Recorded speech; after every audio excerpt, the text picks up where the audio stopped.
Oh no. Oh no, it's the granny! She's so fast for her age! Something! Bad news, chump! It's your granny! You return to the city, and Citlali brings you to the speaker's chamber, where you recount everything that has happened to Auroron. I see. So Koyopa. Auroron came to the captain's rescue because he promised to help him in exchange for Citlali's safety. Loki. That's right. I'm sorry. Does he have a chain? With bones? I mean, bone shapes.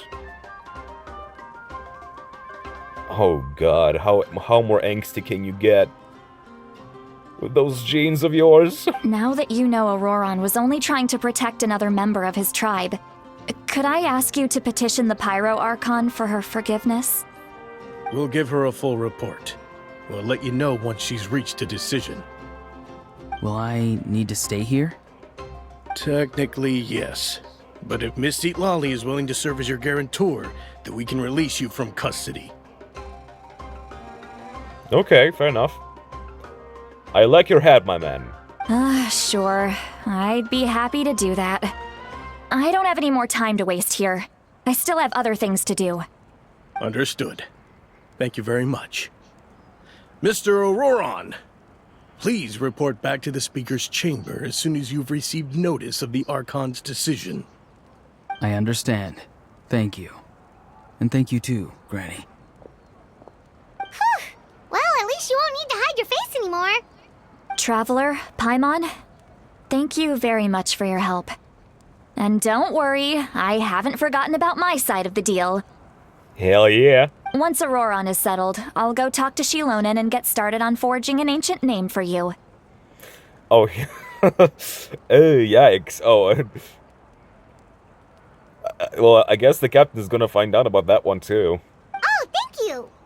Now that Auroron knows as well. I'll be counting on you. You scratch my back, I scratch yours. That's what I said. It's as good as done. You can just go twiddle your thumbs or something while you wait for the good news. Bye for now. Good luck, Citlali. Come with me, Auroron. We've got to find you a place to stay for the night. Goodbye, Gramps. This new grandson of mine is way too polite.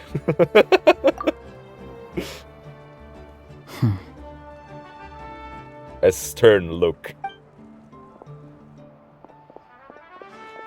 That look on his face. He's probably trying to remind me about my promise. He doesn't strike me as a liar. Had I not seen everything for myself, I'd have never guessed that he could have done so much work behind Citlali's back. What does he really want? Oh, we're finally done. All right, it's time to find some grub. There is definitely some sort of agenda that he has. That he chose specifically to work with the Fatui and to avoid Citlali getting into the conflict.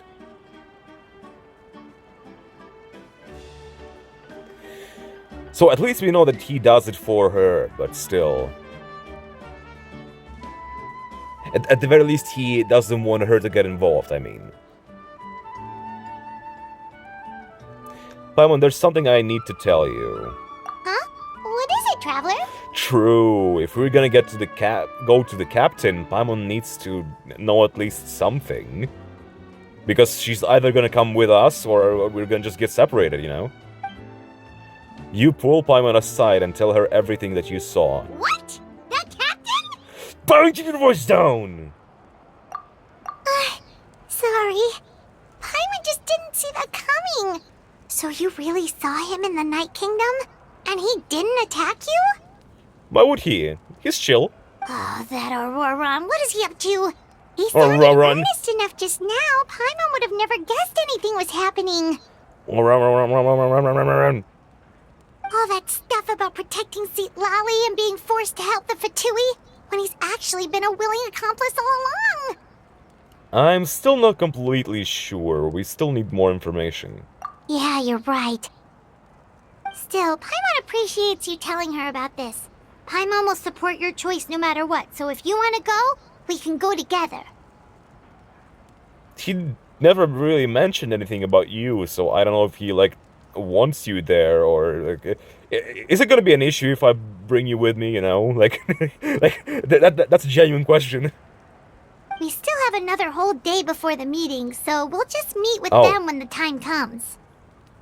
Did I just space out on the fact that he said, like, oh, I'll meet you in 2 days, or whatever? I did not hear the date. I thought that he would just be waiting for me there until I come. What are they saying in the tribe? Ooh. The next day. Tomorrow. You know what? I am going to be extremely punctual with him. If it were up to me, at this time I would already be there, but I don't really know where exactly that place is, so... I know it's on the east, but... How many forging? Nothing to say? Oh, right, right on the cliff.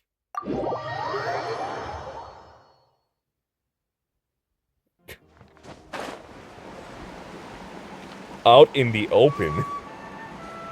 Okay.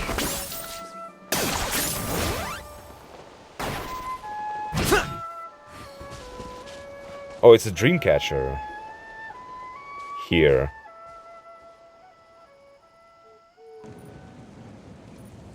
A small place to chill. Weird. Paimon doesn't see anyone. Oh, please don't let this be a trap. Maybe he doesn't show up because you're here. Ah! And he's just casually just walking by. Oh, him! What was that? Auroron. Good evening. Nice to see you again. I did not expect you to come. I thought you'd be, like, surveillanced. It's you. You shouldn't pop up from behind people like that. What are you, a ghost? I'm terribly sorry. It's just a force of habit. Because I live in the shadows. Ugh, and what's with you apologizing all the time? You sound so polite and honest, but you're actually doing shady stuff behind people's backs. You're right. Granny tells me that too. Huh. Come to think of it, you remind me of her. Sometimes you two sound really similar, you know. Yeah, Paimon's also low-key a granny. Sometimes. Oh, so you're gonna call Paimon Granny too now? No, you look far too young. Well, I could. Let's get straight to the point.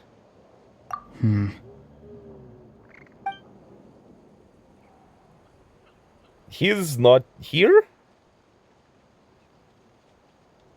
It's all clear. Over to you. Over to him? Excellent.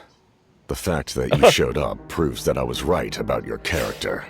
There's the piano. Okay. that was a bit of a strange cut, but okay. Oh, I love this soundtrack. Okay. I love his design as well. Where did he show up from? He wasn't there before, right? It's like he came from the shadows. Yikes. I'm only interested in the intel. I don't really care how the Fatui thinks of me.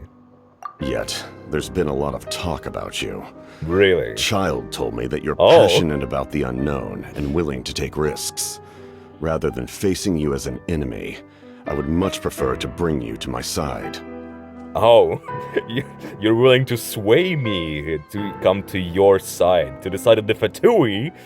Okay, here we come. I knew this day would come. That the Fatui would want to befriend me at some point. I didn't know that the captain would be the one to extend that proposition to us. But also Child told him about us. Okay. If we allow the current state of things to continue, we will inevitably clash. And that's a scenario that I'd very much like to avoid. Confirmation. If we allow the current state of things to continue, as in me working with Mavuika and the others, we will inevitably clash. That's a confirmation that he's not willing to back down. He will stand against Mavuika no matter what.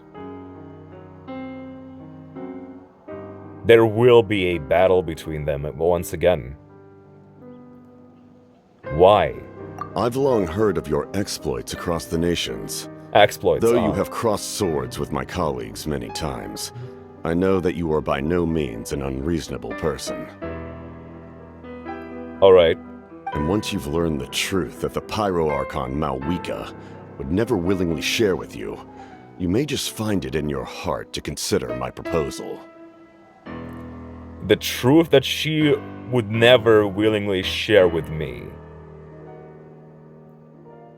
Dark secrets? You did pique my interest.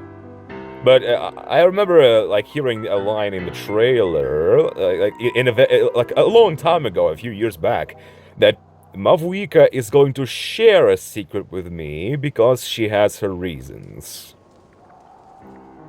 Although maybe it's not Mavuika. No, it has to be. He said that she has her reasons. I was thinking maybe it would be Shibalanke, but I think he's a guy, so never mind. I assume you've already been informed of the Pyro Archon's plan. In order to defeat the Abyss and save Natlan, she still needs 2 more heroes to appear. Yeah. Wait, how did you know that? Never mind. Guess that's not important now. I've long kept a close eye on her plan.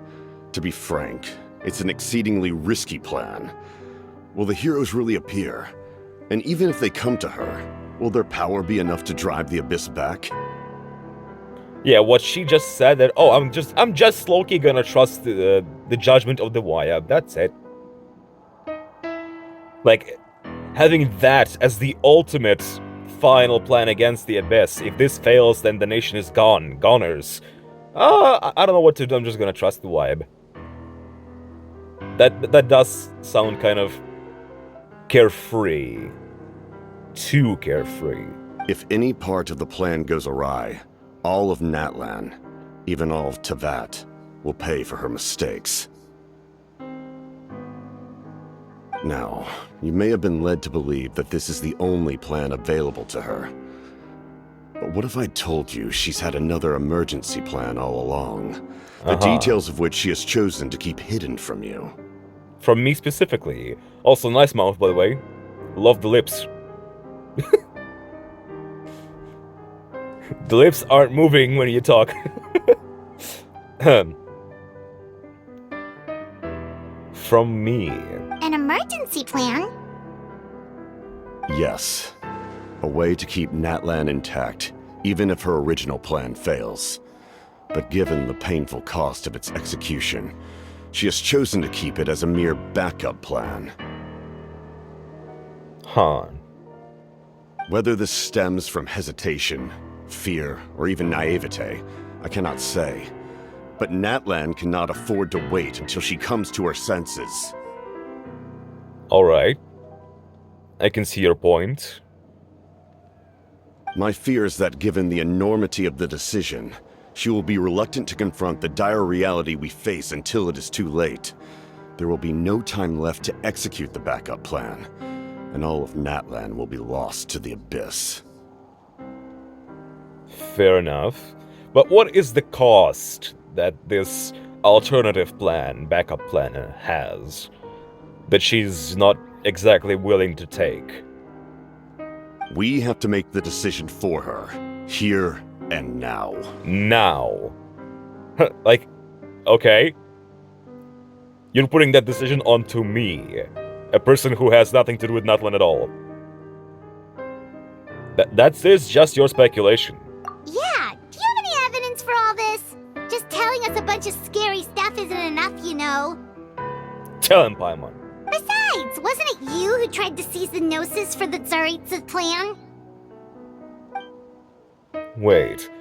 By seizing the Gnosis and making the decision for her, could he mean that the Gnosis has something to do with this backup plan? Look at him. He didn't say a word. Like, we said so much to him about that plan. And he's just staying silent until we figure it out. I knew you'd be clever enough to see. That's right. I did not seek the Gnosis for the Tsaritsa. Whoa. Not for the Tsaritsa. Maybe eventually he would give it to her, but... Once again, it's the same as Arlecchino. She said that she needs a Gnosis to use its power to deal with the prophecy. And it looks like here he also wants to take the Gnosis, take the status of the Pyro Archon to make the decision and use the Gnosis for this plan. Since I was defeated in battle, I must put to rest my thoughts about the Gnosis. But even so, my Fair. desire to save Natlan remains unchanged. My desire to save Natlan. Okay. So his plan indeed was to seize the Gnosis right there and then and make the decision for her. But now he's like, okay, she beat me, now I gotta find another way. But he will do it because it concerns the whole nation. And now, I have found a new way to solve the crisis. We can implement it immediately if we reach an agreement. He wants to use me as a pawn to infiltrate Mavuika, or her ranks, I assume. Uh-oh. The famous Someone's here. Oh god. Huh? The captain disappeared! He just dipped! Look at it! He's so swift, what? Being this huge and so silent. Something is rapidly approaching. Oh no. Oh no, it's the granny! She's so fast for her age! Something! Bad news, chump! It's your granny! I did not think that would actually be the case. She gut smacked him. See, Lolly! When did you get here? Fast as the wind. I knew something was amiss after we were separated. Hidden ceremonial tools, an unconscious traveler. I must say, I'm very curious about what you're up to. Damn. Ma'am, you pretty much interrupted a very, important conversation here. How dare you go behind our backs like this, Auroron? Colluding with the Fatui? Really? Oh, she figured it out.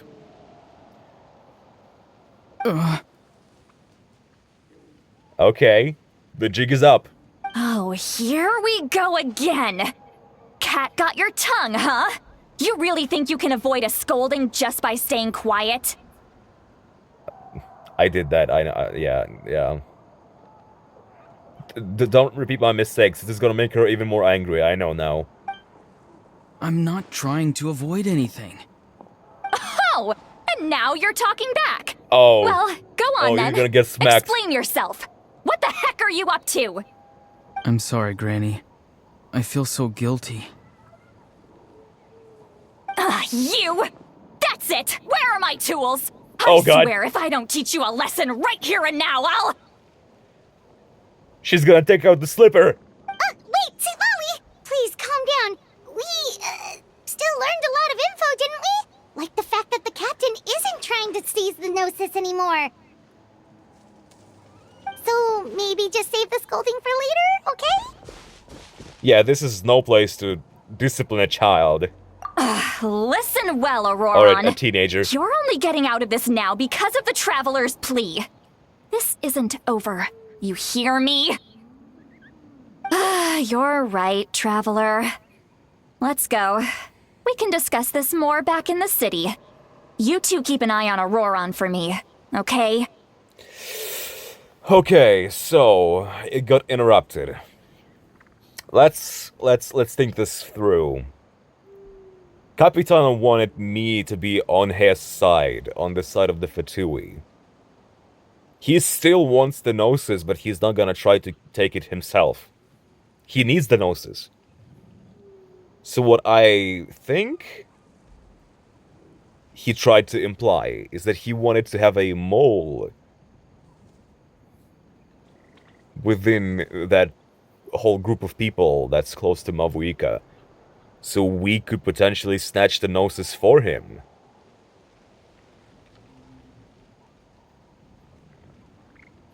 That would be wild, wouldn't it? But also, hey, is that the dark secret that Mavuika chose to hide from us? Like, I understand his concerns, right?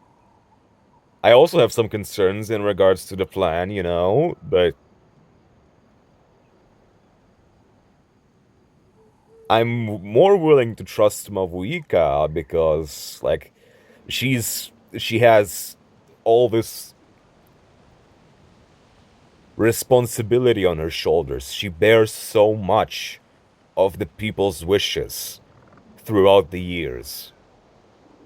And I don't think that she would be so willing to just not try her best, you know?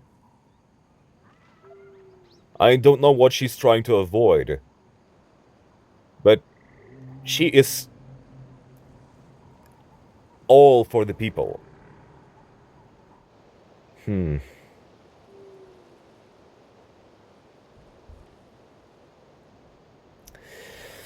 Oh, this is a predicament. Our conversation with the captain was interrupted at the most crucial moment. But if Auroron's still here, maybe we can still learn the rest from him. The general in... What? The general in the labyrinth. Officially meet with the Fatui Harbinger, the captain. What an achievement. 10 points for agility.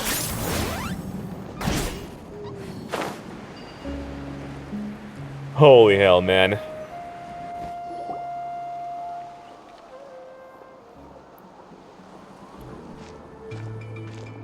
In all my years, I've never had a child cause me so much grief. Do you seriously not see what's at stake here? You've got a head on your shoulders, Auroron. Use it! Why did you help the captain? And I want the truth this time. No answer? Think you're being smart? Then let me ask a different question. What does the captain want? What is his purpose in Natlan? Really? You're just going to stonewall me? Jesus Christ. Looks like Auroron has no intention of answering her. Just use your brain for a second. What do you possibly stand to gain by helping the captain? Only endless trouble awaits you and everyone in the tribe. You've always been a good kid. Why would you throw that all away now? If you're worried about something, just talk to me. Granny would much rather we had a conversation instead of constantly clashing like this. Yeah, this is a difficult situation. I feel for Citlali so much. But also, he's not avoiding this conversation just because it's uncomfortable for him. There is definitely something that he doesn't want to tell her. He doesn't want to share, or he cannot share. Okay, now this is a pleading for help look. Why is he staring at us all of a sudden? I'm sorry that you have to hear all this. I'm fine. Well, it's definitely a little awkward. Indeed. It's like going to visit a friend at his house, only to suddenly hear your friend berating a naughty Saurian. Well, that's an oddly specific analogy. Yeah. Wait, did one of your friends really do that? Yes. And every time my friends scolded his Saurians, they would look at me the same way you're looking at me now. Helpless and embarrassed. Okay, can we, like, skip this Wait, conversation? you're the one getting your head chewed off. Stop making this about us! Indeed, you've got a point. Then please just hang in there for a little while longer. Granny should be done with her scolding session soon. And then? Oh? You dare gossip between yourselves instead of listening to me? You... You're only making this worse for yourself, buddy. Sorry, Granny. Sorry, Granny. Oh god. Oh god. Sorry, Granny. You know what? Fine. I'm perfectly aware that everything I say goes in one ear and out the other. You're all grown up now, so why would you listen to an old hag like me? God damn it, I feel so bad. I feel so bad for Citlali, man. You say all the right things, but then you go and completely ignore me! Well, if that's how you're going to treat me, you can stop sending Aoife over to my place to deliver your stupid vegetables! Oh, I don't need anything from you! Oh, she's so hurt. You can hear that. Oh my god. She's so... Oh. She loves him so much. Oh, man. Who's Aoife? A delivery person? That's irrelevant. The point is, he hangs out with this kid, so he must be no good. You kids get to a certain age and suddenly act like you know it all. There's nothing I can say to get through to you. Relatable. Auroron, if you're still thinking about that so-called duty, then please, just forget about it. The ley lines did not fall to this state because of you. And we've long closed the book on that incident. Whoa. Okay. The ley lines did not fall to this state because of you. What happened? Seems they've started talking about some kind of tribal history. I'm starting to get lost. It's not just tribal history, it's his history. That's not it, Granny. Oh? Huh?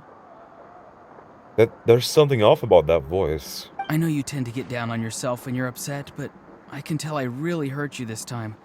All I can say is I'm sorry. Does he have, like, two different personalities? Low-key, like. His voice. Auroron! Where have you gone? Oh. he's low-key, like, not even present here. It sounds like he's somewhere super far away, but isn't he right here in front of us? Is he in the Night Kingdom? Speaking to us through his body. But he's not present here. Oh my god. I'm really sorry. It's What? up to all of us to do everything we can to save Natlan. So I've got to go. Oh no. Okay, it was some kind of dark magic. So he's also trying to save Natlan his own way. Maybe he trusts the captain more? I don't know, I'm confused. Get back here this instant! Auroron! What is this? Powder from plant spores? Is that the trick he used? Powder? What just happened? How was he able to suddenly get so far away like that? I thought he used magic. Like, from your tribe. It's a trick of his.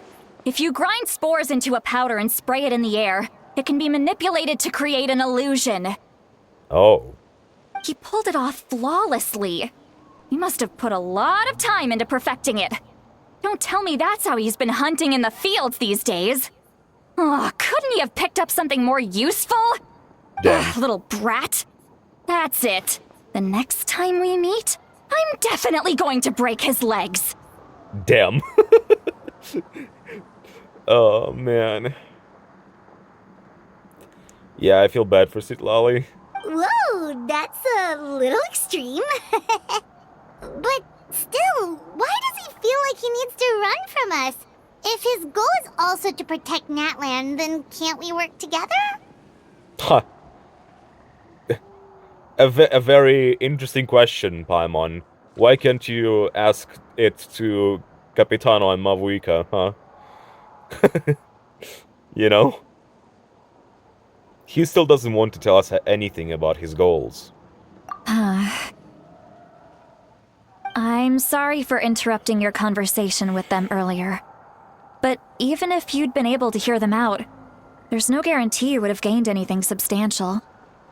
Auroron probably did everything he could to get away because he knew I'd get the truth out of him sooner or later. Oh, that brat. I swear. I feel like it also pains him to see Citlali be so hurt. Like, I doubt that he has no care for her at all.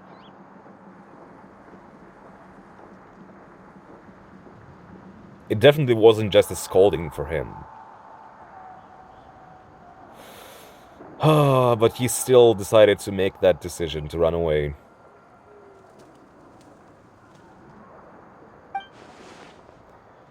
The captain probably has some sort of substantial plan. Otherwise, Auroron would have no reason to keep following him. Meeting again is out of the cards for now. So it might be faster to just approach the Pyro Archon and confirm what the captain said. And also, I can tell that Auroron's stubbornness has hurt Citlali deeply. I need to find a way to comfort her. What was all that about Auroron's duty earlier? We've got quite a long walk back to the city. Let's take our time.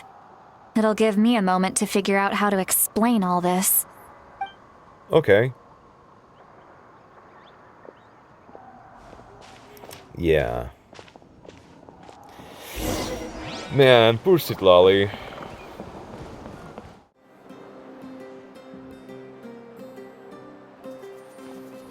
Do you two have some time? Feeling hungry? How about we get something to eat? Let's go. All right, it's been a while since we last ate. Now that we can relax, Paimon just realized how hungry she is. Fascinating, Paimon. Not feeling hunger at all, huh? My treat. Then let's go. We can find somewhere to sit down and talk. Food and drinks are on me. No. That won't do. No. It's okay, we can cover our own bill. Paimon's got a secret food fund, so she can do the honors. How did this become Paimon's bill? You could do some stuff once in a while, you know? Citlali looks quite down on herself. All right. It's on Paimon this time. What's one meal to the best guide in Teyvat? That's right, Paimon, that's right. You got this. So you can just sit back and enjoy, Citlali. Paimon will take care of it. And you know, this way, yeah, it pains to spend money, but it's a good cause. You're spending money to make someone feel better. It would make you have a sense of accomplishment, you know? That's the money well spent, in my opinion. Hey, come on now. You won't even let me take you out for some food and drinks? I just wanted to treat you to a meal. Yeah, well, the feeling is mutual. I too, well, Paimon too, wants to treat you to a meal. Are you sure? We can save you some more, You tried to show us a kind gesture, but we want to reciprocate it, you know? Mora is the least of my concerns. Besides, we're definitely due a meal after all the time we've spent together. Yeah. Let me get this one. I might be an old hag, but I like to think I'm not completely useless. Okay. Then this dinner is on you, Sweet Lolly. Sure, that's fine with us. But Paimon doesn't want you to be sad, Sweet Lolly. Again, the same what I said about the sense of accomplishment, right? Not being completely useless. I want to do at least something. That sense of accomplishment. I want to treat you. I want to do something for you. Oh, man. Don't worry. I'm sure a juicy grilled steak will work wonders. Copium, copium. Well, the Sacred Flame Stadium is huge, but you still can't tell. Skating up the stairs. Don't mind me. I love how bouncy she is, like going from side to side. Oh my god. And that flip. Oh my god. I love that so much. She's so fun to explore.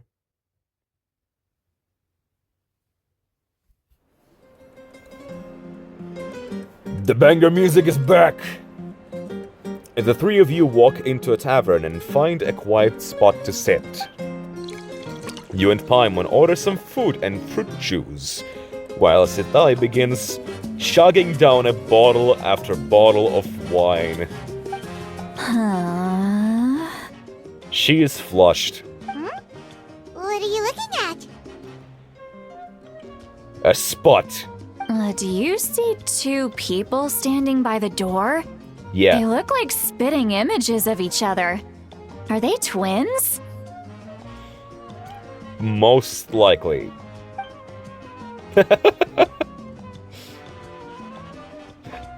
Cool effect, okay? Paimon only sees one person there. Shh, Paimon. Are you drunk? Huh? How could that be? Oh god. I guess my mind isn't as sharp as it used to be. Give me another bottle, boss! Venti much? Do you think she's drunk? I'd be surprised if she wasn't. Like, she really needs this. she needs to not think about it, you know? There you go, miss. Oh my, it's not every day you get to see Granny Itzley here with some friends. Not to mention ones Aw. who've made a huge name for themselves recently. Well, that just shows how prestige she is. Oh, so you've heard of us? Of course I have. Aren't you the ones who saved Kachina and brought her back? No wonder you hit it off with Granny Sitlali. She wouldn't spend time with just anybody, you know. Huh. I don't even remember the last time I saw her with a new friend. How I picture this situation is, oh, she's so lonely, right? But people around her admire her so much that think like, oh, she could not be bothered to spend time with ordinary people, you know? Wait, so you call her Granny too? Well, given our ages, it'd probably be more accurate for me to call her my great-great-granny. What? What? She's one of the most famous people at the Masters of the Nightwind. Most days, hardly anyone even dares talk to her. How is this more accurate given your ages? Like, I can imagine if, like, you know, you can see it from a status perspective, but what do you mean? I'm so confused. Huh?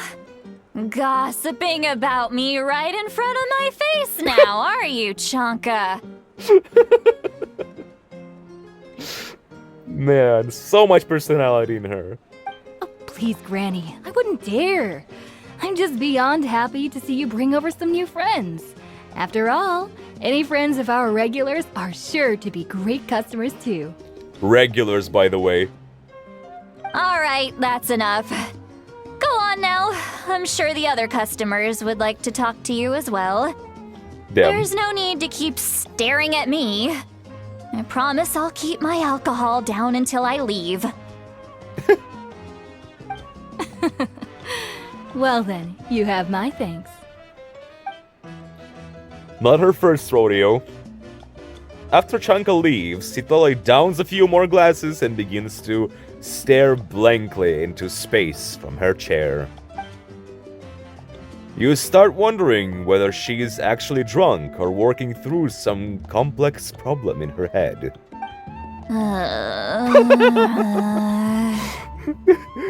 The eyes, the unfocused, looking nowhere eyes. And being even more flushed this time. She's so funny. Citlali? Citlali? And even though I'm laughing at how funny like this is, the situation is really sad. I really do pity her.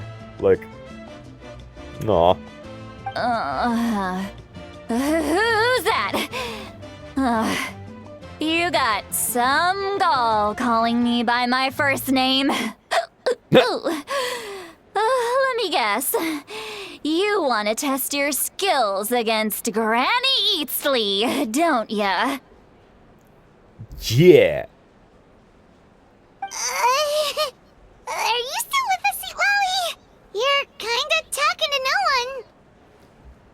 No, she's looking to you. You chumps come around here, picking fights with me? Damn. You know what happens next.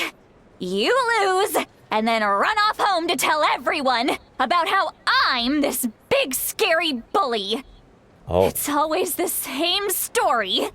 You brats start it, I finish it, and then I end up with the reputation of being some kind of terrible monster among the shamans.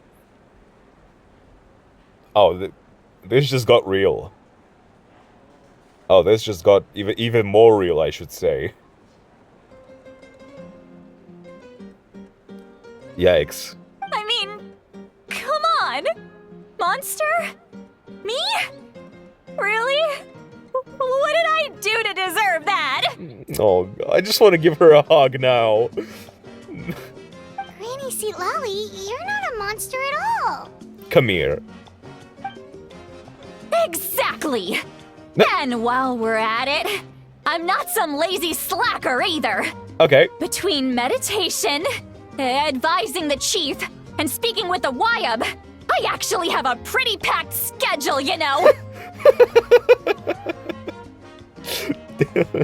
I love that. Love the sign. 3, but it's okay. Oh yeah. And I have to mentor all the new kids. What? Hey, new kid. Yeah, you. Who, me? Guess I'm a new kid. Okay, his finger looks like he points at himself, obviously, but he looks like you know, like someone who's trying to look like a baby. They put like a finger on their lips and like, ooh, you know, this kind of looks like it. You know what I mean? Don't play dumb. Didn't I teach you how to find phlogiston? Yeah, you did. I know my stuff. I'm a good teacher. You tell him. You tell him. No way. I love the jiggle of her arm. Absolutely. Thank you for all your teachings, ma'am. That's more like it. About dang time someone showed me a little respect. Yeah, Granny's a hard worker, all right. You can always rely on old Granny. Really fascinating. Like, from what we have heard and from the perspective of other people that we've seen, everybody respects her so much. And thinks highly of her. To the point of tolerating her ruckus, like, you know, that the attitude she has towards other people. But at the same time, she's nothing like that. And to add salt to the injury, she thinks, from her perspective, nobody really respects her and thinks highly of her.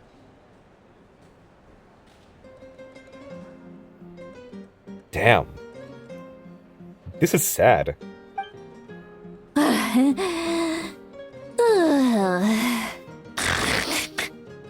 Oh god. Oh, she snores. Did she just fall asleep with her eyes open? Oh, jeez. Damn. Behind this pitch-black curtain, a chapter of hatred reveals itself. Oh Behind no! the smoke. The lingering smoke. What is she rapping now? Ah, she's meditating again. Oh, She does this whenever she's had a few too many drinks. Her damn. mind's actually racing at this point. It's quite the opposite of sleep. And, sorry, how often does this happen? Is this another specialty of the Masters of the Nightwind? No, I'd say it's an ability that's unique to Sitlali herself. While she can easily pick up everyone else's skills and tricks, few have been able to master hers. Warning, warning. Red. Red, the color of danger, has Oh, now God. arisen within that pair of eyes. What? Oh. Whose eyes? Red. I don't like red. Red is bad. Huh? Oh god. What did you see? Are you awake? That did not sound good. Traveler? Paimon?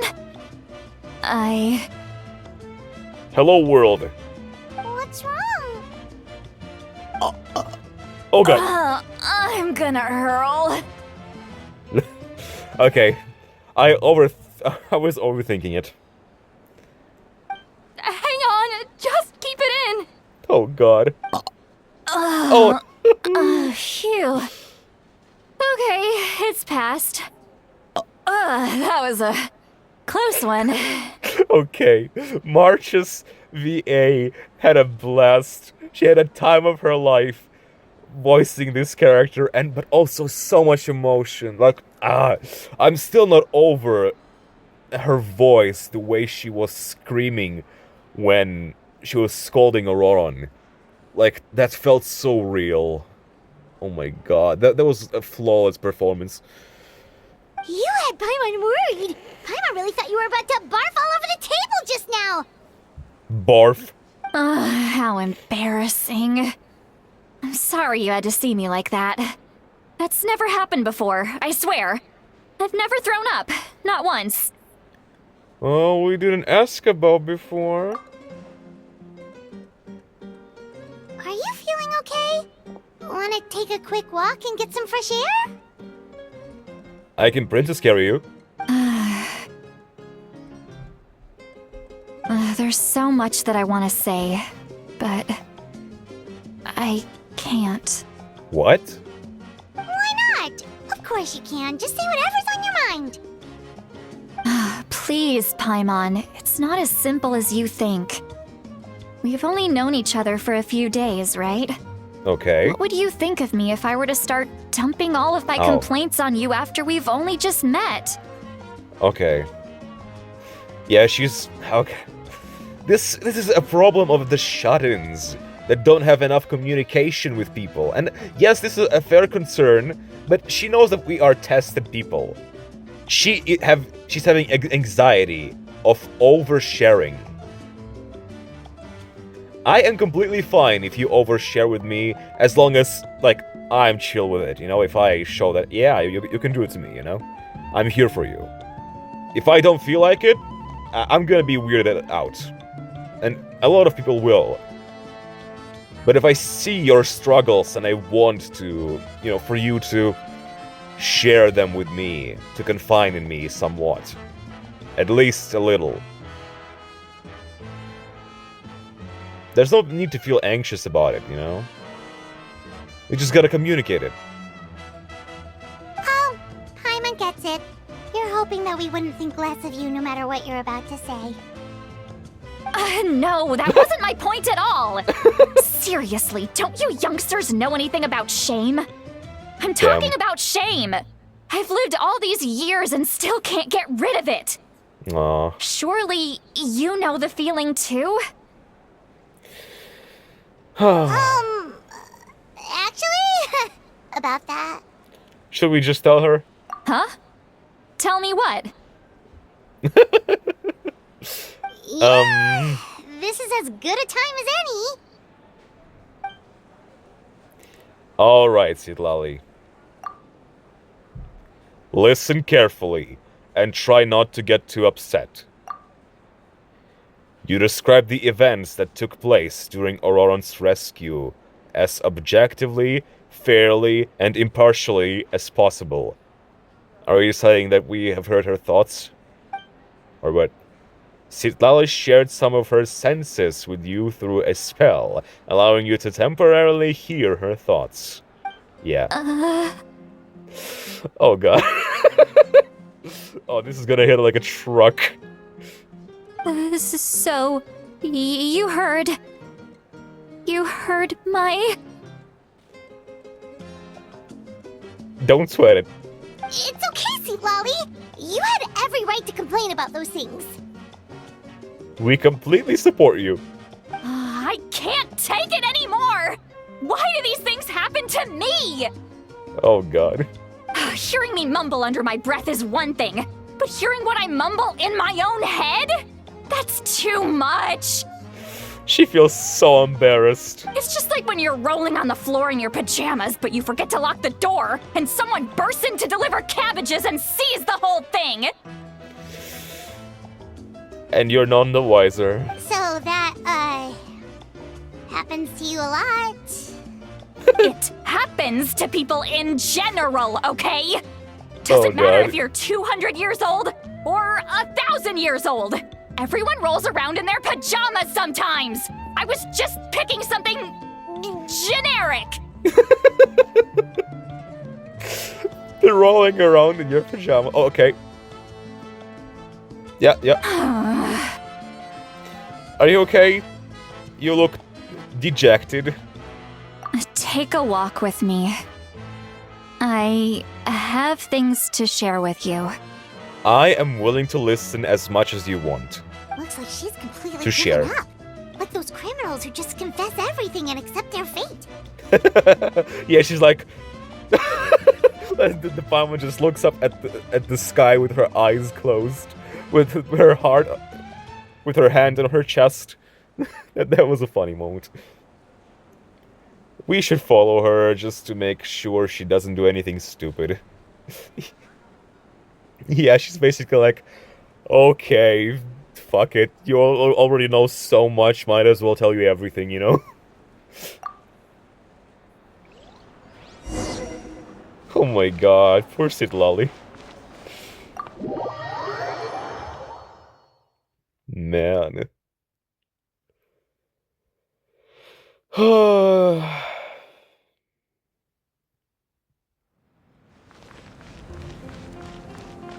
Follow Citlali to a different spot. Well, great Wow. view, right?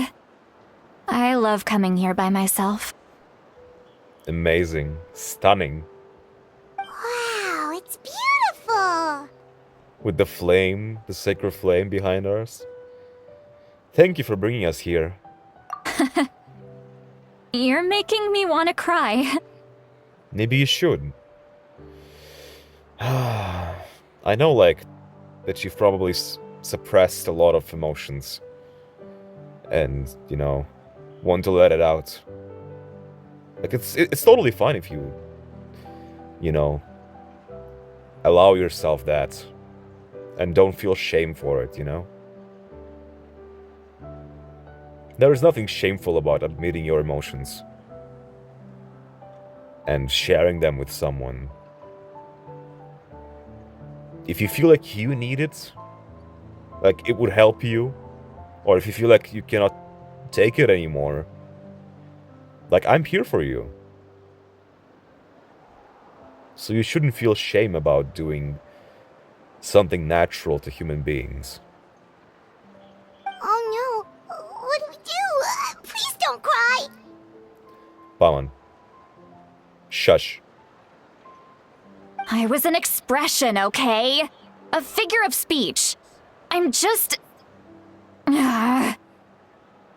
embarrassed. Here you are thanking me, even after you helped me all this time.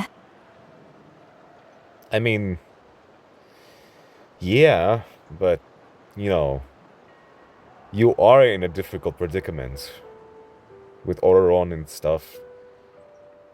I can understand your feelings. So it's not surprising to me at all that you would feel this way.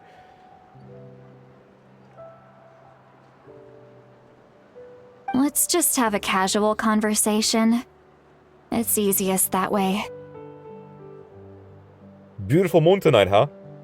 Really?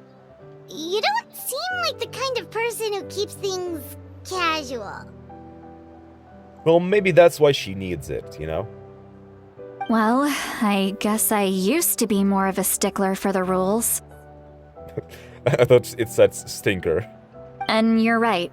I don't usually open up to the people of my tribe like this. They think you're a weirdo, right?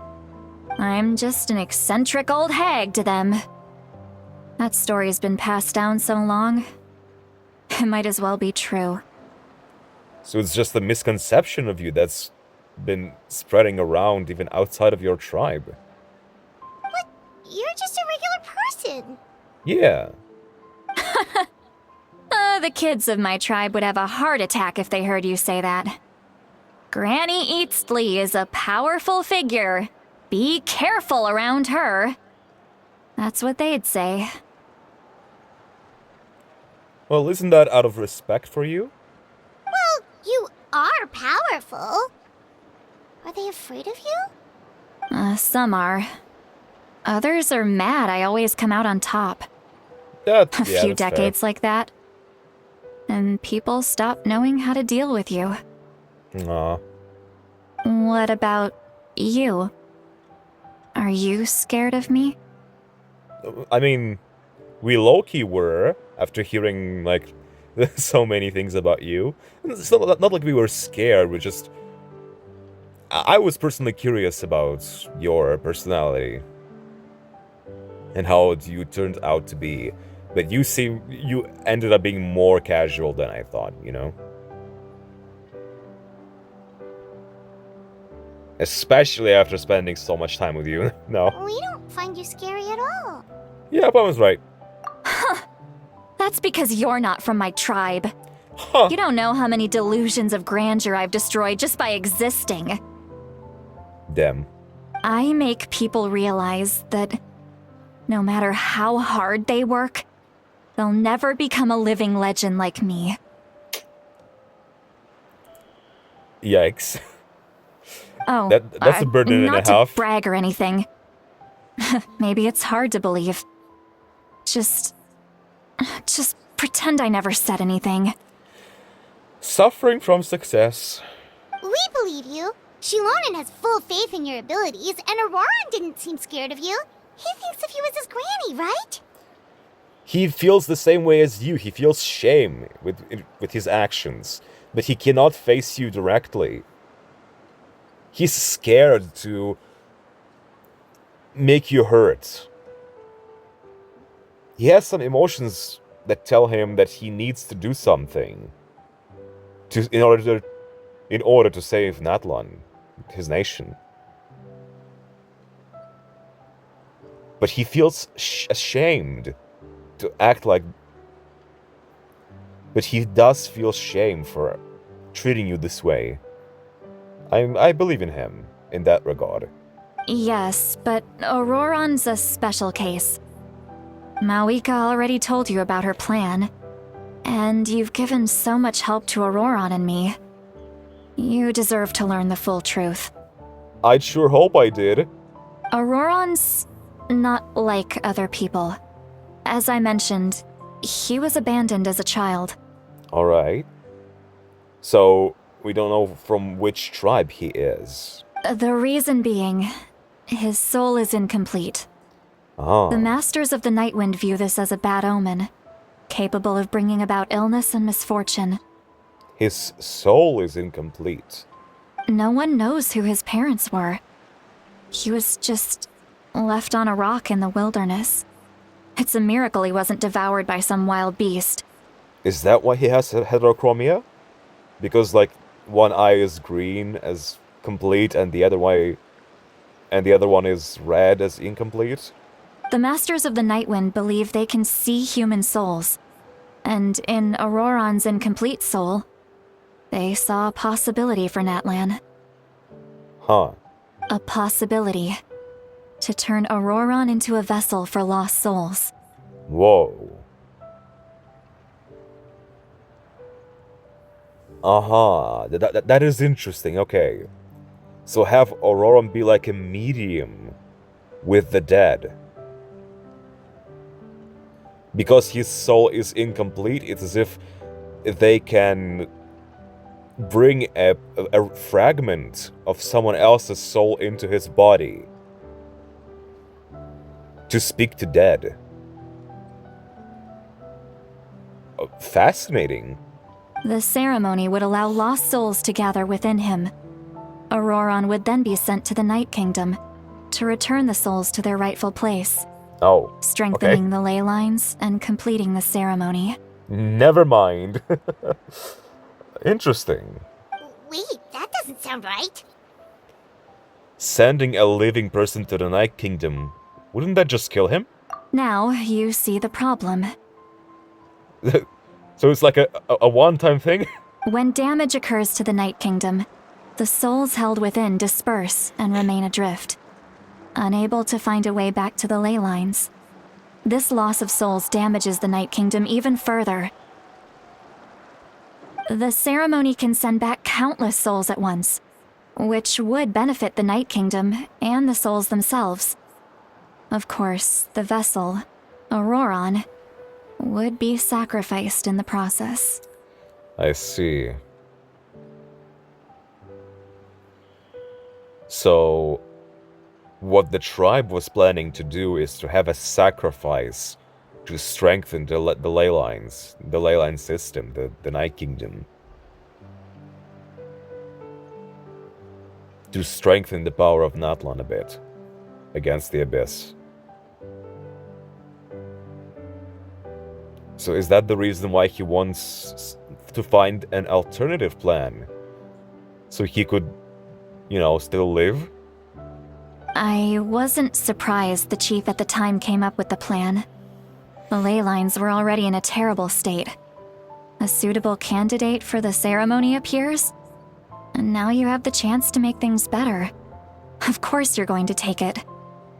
When the chief asked for my opinion, I didn't give my approval, but I didn't object either. So they went ahead with the ceremony.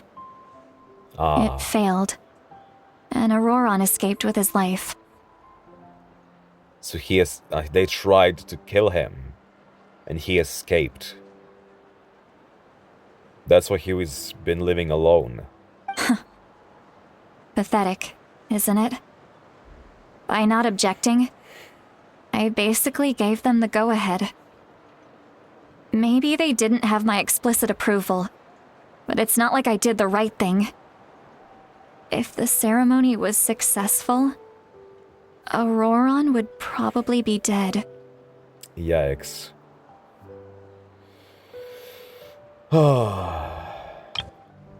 Of course, in my tribe, death is rarely something to fear.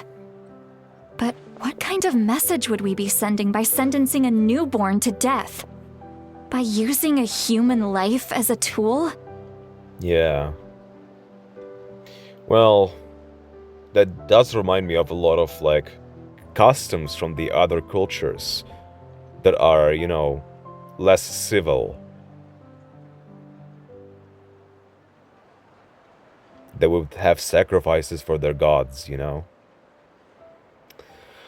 Huh. It's not right. So, when I learned the ceremony had failed, I was ashamed by my inaction, and absolutely relieved by the result. Yeah, if it was successful, you would be just destroyed. The plan was never a secret. Or, I guess I should say, there was no point to keeping it a secret. A simple investigation from Auroron would reveal everything. Everyone thought he would be happy he survived. And he never really said anything to the contrary. But just as I was about to put all of it behind me, he asks this question. Would Natlan have been saved if the ceremony succeeded? Yikes. Doubt. Wait, but it's not his fault. There's a lot of complicated feelings and emotions. He would be confused. He knows that, but he still feels guilty.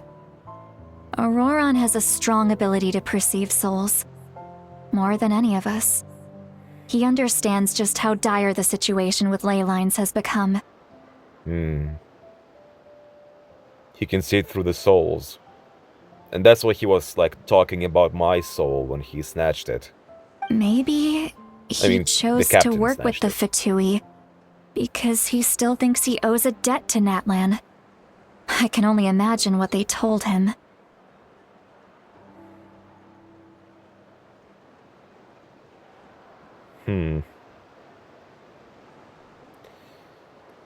For now, we can assume that he does want to go ahead with the captain's plan over Mavuika's. Traveler, didn't the captain say he found a way to solve the crisis? Maybe that's what brought Auroron into this. Yeah, that's what I'm thinking. Anyway, we can't just let things go on like this. We have to convince him to come back! I'm still shaken by the fact that Capitano said that the confrontation will be unavoidable between the two sides, which is his side, the Fatui side, and the Pyro Archon, the Mavuika side. Which is so, like, it's really not the time for this, you know? We could be working together, like, for once, or whatever, you know? Yeah, that should be our next stop. Step, I mean. You don't look so good, Sweet Lolly. Maybe you should head back and get some sleep. Probably drank too much. It's okay. The fresh air is doing me good. My proposal about carrying is still intact. Okay. Forget that. I need to go home. I hit it a little too hard. Don't worry, you don't have to do any of this alone. Yeah, if I do carry you, try not to, you know, color me into anything. You've helped me so much already. How do I even begin to thank you? You treated me to a meal, you shared a lot of about, like, your tribe and your past, you know? Even though you felt ashamed about doing that. And you will also help us with my ancient name. I don't know, I feel like we're even. When I will get my ancient name. Hey, we're friends, aren't we? Besides, you already said you owe us a favor, so you don't need to worry about us. Good point. Well, I'll go home and get some sleep. We can figure out our next move in the morning. Okie dokie. Really loved the soundtrack, the piano. Friends. Aww. I like the sound of that.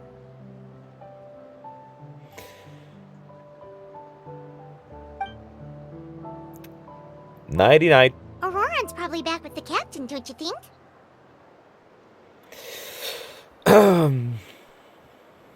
Back to business. Yeah, we should tell the Pyro Archon what we learned. Should we tell her everything, though? Like, we definitely need to confront her about the other plan. And knowing Mavuika, she would probably know that we learned about that plan from him. I'm just guessing. But still, like... I don't know if we should reveal all of our cards right away. Even though I do trust Mavurika pretty much fully. I'm still on the fence. You mean about the backup plan? Do you really believe what the captain told us? She needs to know regardless. We should just be upfront with her. I mean, I do trust the captain. I believe him. Yeah, you're right. We should just go to her directly. It's not like he said like some nasty stuff like, "Oh, she's a bad person. You don't know that she's that and she's that. She's so bad and I'm so great." Like he never did anything of like that. It's clear that he has bias.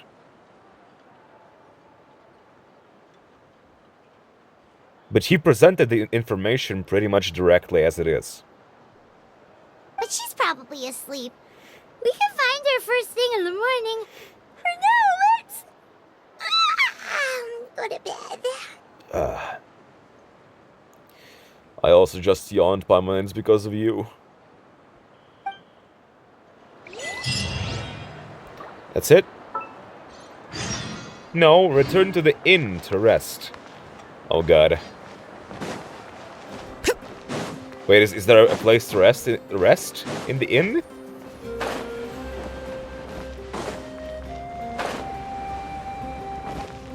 Oh, wait. High horn. Wrong way.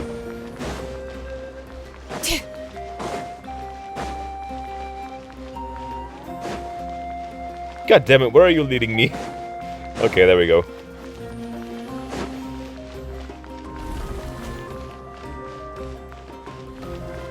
Huh.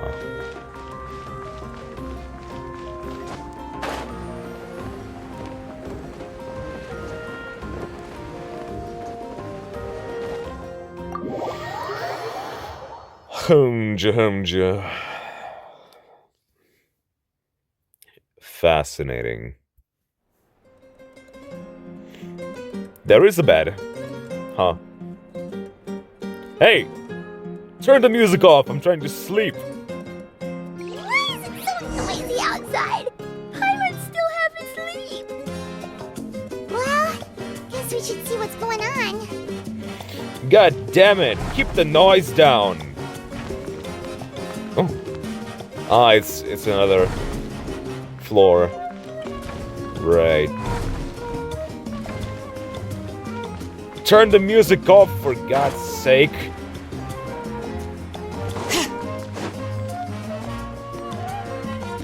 What's happening? Oh, Sitlali, what you doing?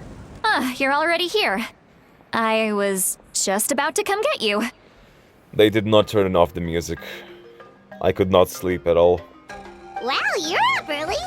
That's impressive, especially after all the drinking last night. True, actually. Let's not bring up last night.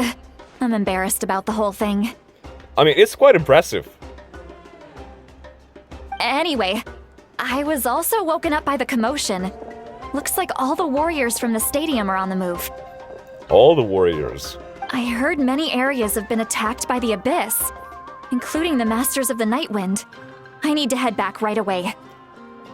Okay, well, keep yourself safe. The Abyss attacked again? Are you sure you can handle it on your own? Do you need our help? I'll be fine.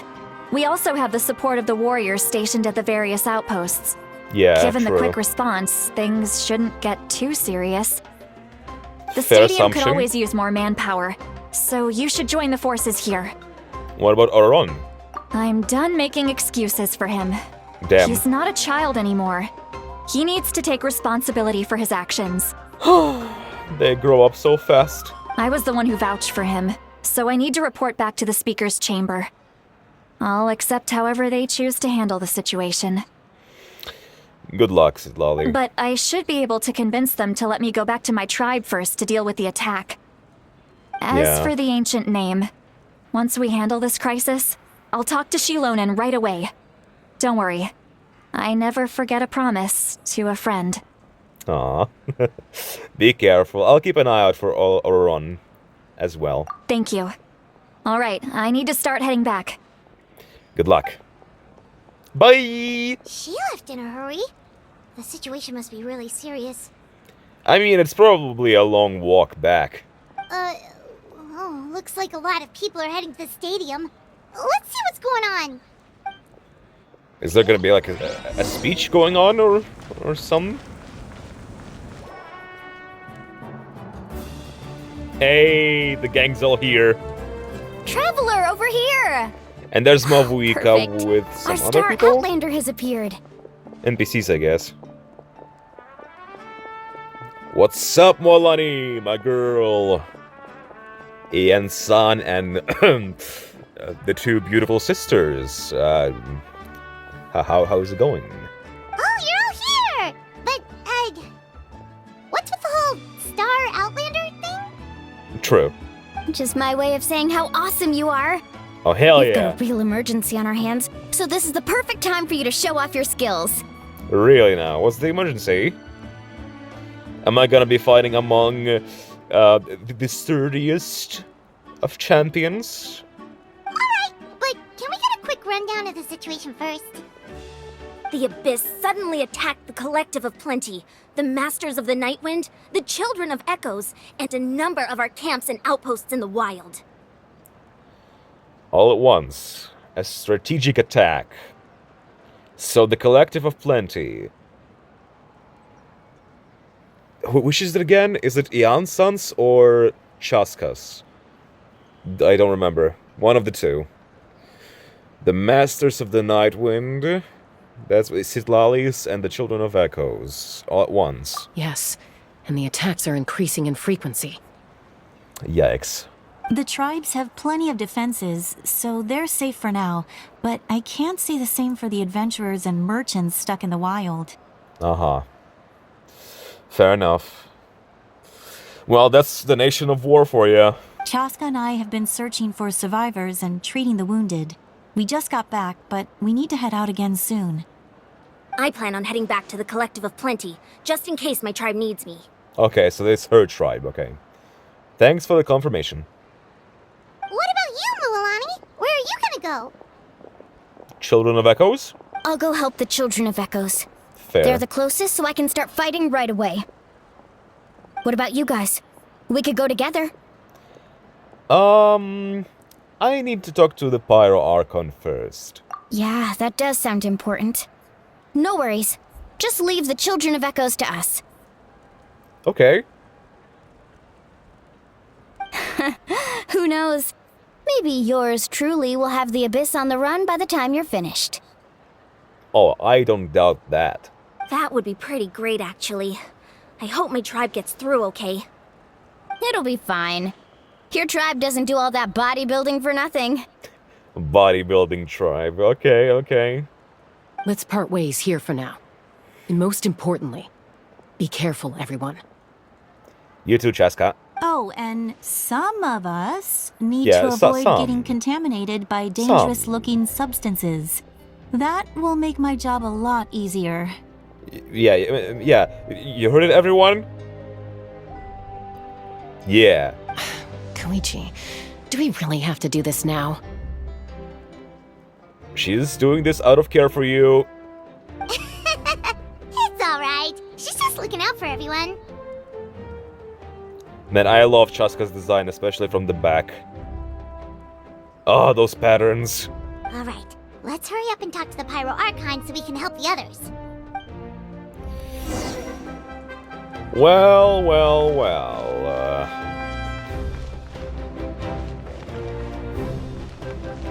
Oh, that's the guy.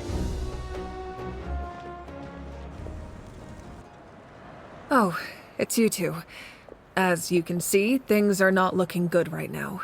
People across Natlan are in danger. Yikes. Look, I'm very interested in your recent adventures, but this is not a good time. So we'll have to keep our conversation short. Well, you said so yourself. You better be frank with us then. That's alright, we're also in a hurry. We're gonna go help the Children of Echoes after this. We met the captain. What? Yep. You tell Malvika about your brief meeting with the captain and Auroron.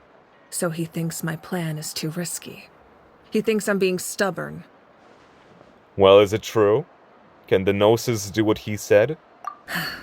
I shouldn't underestimate the Fatui's ability to gather intelligence. There's the Gnosis music again. does have that function, but there's more to the story. Love this guitar. I think it's just an acoustic guitar. I may be wrong. I will answer you honestly, but you must help me keep this a secret. Okay. I can use the power of the Gnosis to save Natlan, but it comes at a heavy price. Which is... we never learned. The Gnosis would drain all the souls and memories from the Night Kingdom and weave them into a giant net, which would surround the ley lines and protect them against abyssal corrosion. Basically, you're gonna sacrifice the souls of everyone in this nation. Wait, you can use souls to weave a net? But does that mean... Yes. It means sacrificing those souls in the process. Souls are just another form of life. The cruelty of this method is self-evident. And we've been knowing this. I'm remembering Yaemiko's quest and her cutscene and just seeing the souls of the yokai. And even though, like, they were low-key dead, they were dead, but they were still alive, that their souls were so brash, so happy.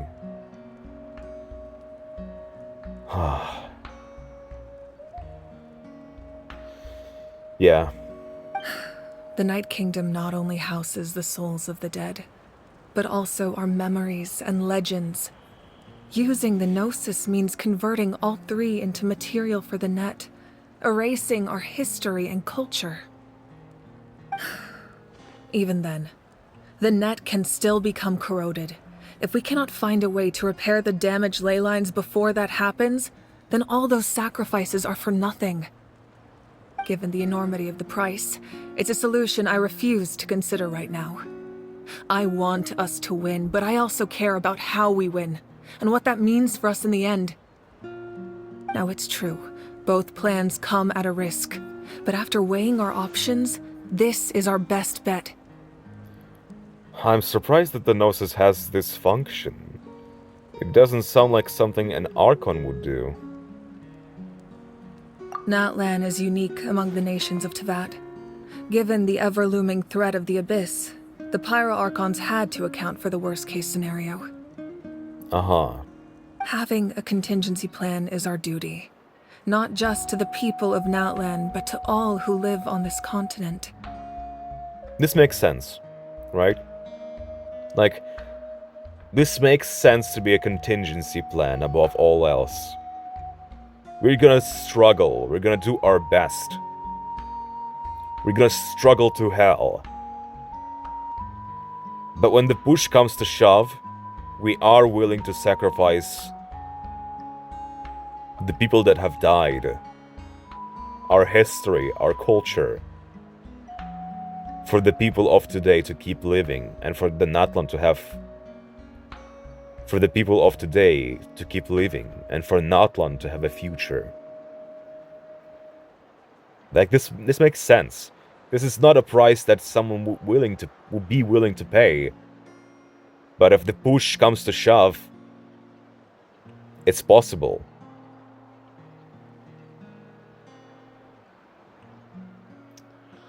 Huh. Where does Captain stand in all of this? Does he really think that using this method would be a better solution? Still, this has always been a well-kept secret. I'm very curious how the captain learned this information... I mean, he's a native. And he's been watching you for quite a while. He does know more than, like, a normal person would. Oh, one more thing? The captain said he found another way to solve the problem. Could be equally as extreme, though. Without the Gnosis, he should have no other option. But I see no reason for him to lie. Me too. Seems like our only path forward is to track him down, so he can answer that question for us. But yeah, the confrontation is unavoidable. The Pyro Archon just shared an important secret with us, and she seems sincere. Figuring out the captain's supposed new way to saving Natlan is the key. And there is the line. The Pyro Archon just shared a secret with us. And I'm thinking again about what Dainsleif said. The Pyro Archon shares this secret with the Traveler because she has her reasons. What reasons would you have for sharing this with me? It's solely because of that line. Am I this suspicious of her now? Not because I am distrusting, but because I think that it's deeper, that there's something deeper that she's, like, keeping it to herself. I just don't see what it is. Judging by your expression, you must have doubted me, even if just for a second. I mean, we gotta explore all the options, you know. Like, I really like a phrase from somewhere. I don't remember what it's from. From which game? I think it's from Danganronpa, but I may be wrong. Trusting someone without suspecting them is simply a blind faith.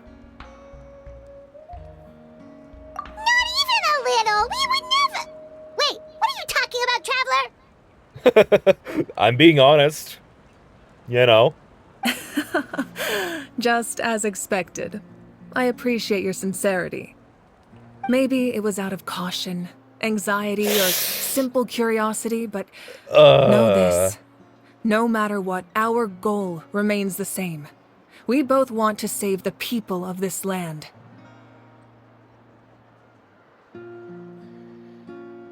I trust her, I really do. But I still have my suspicions. And do you see this shot? Come on. You cannot tell me, you cannot begin to tell me that it wasn't intentional for them to do. To play with the shadows like that. To place us on the sunshine, on the sunlight, while she is in the shadow. Come on! So now that you have your answer, do you still doubt me? I wouldn't lie, I do. I do, but I have more trust and faith in you than in the captain's actions. I do not know him as a person well enough to be able to have a blind faith in him, you know? That I don't have a faith in what he does is right. I don't have the facts.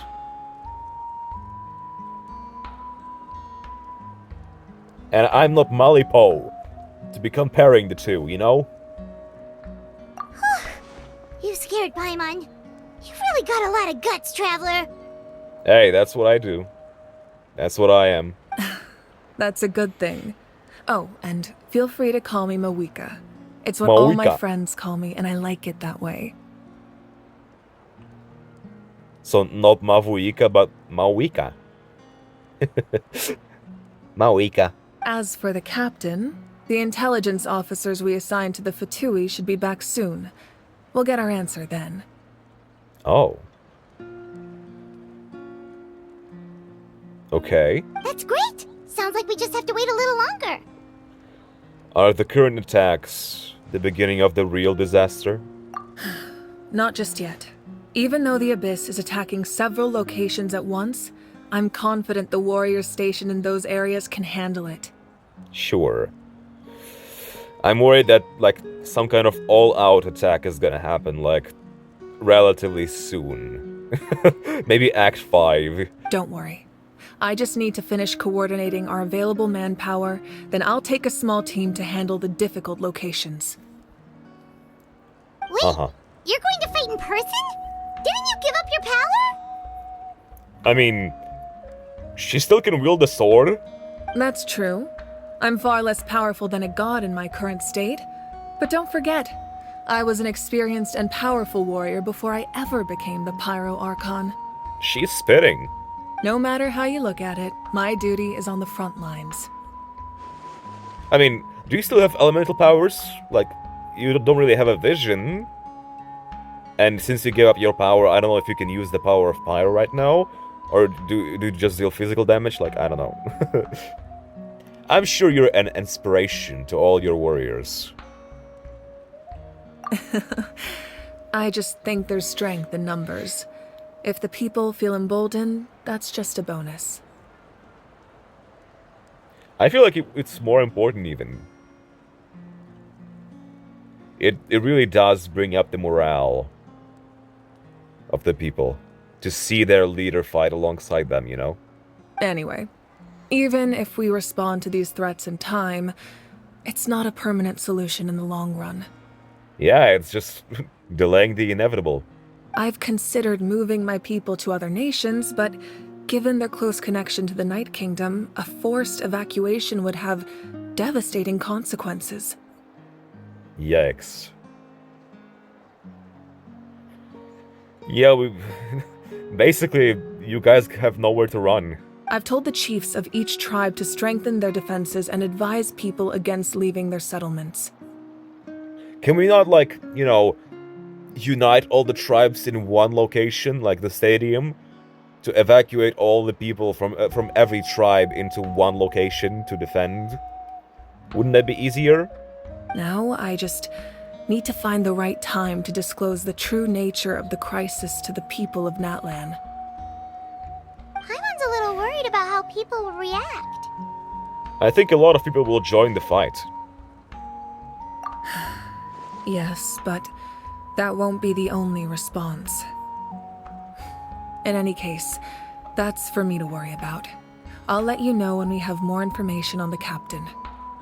Alright, we should head out. Maybe we can join up with Moani. She can't be too far ahead. Yeah, let's go. Stay safe, Mawika. No, Mawika. No need to worry about me.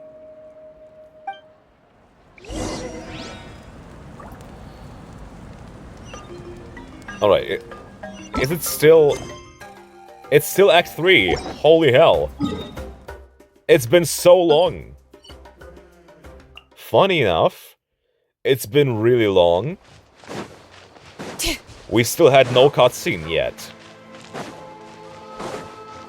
Not a single one. And it was the same with Fontaine's Act 3. But we were, like, in the Maripede. Quick, over here! To safety! We were in the Fortress of Maripede, and it was quite boring, to be honest. This is not boring, what we're dealing with right now. Even though there was no cutscene just yet, this is way better than Act 3 of Fontaine. Kachina, how many people do you have left? They've all made it out!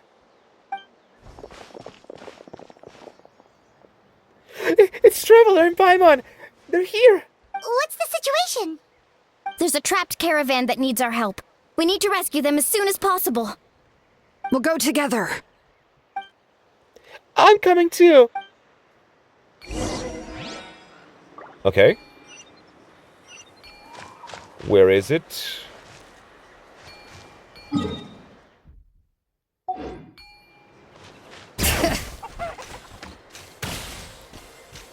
Full speed ahead. Oh. Never mind.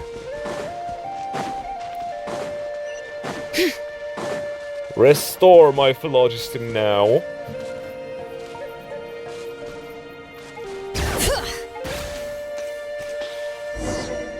To the rescue. Stay safe. Oh god. We've got this. The rift. Oh my god. Hey! Go! Bombs away! Let the mountain's veins boil! Let's shred, Turkey! Got you! Oh my god.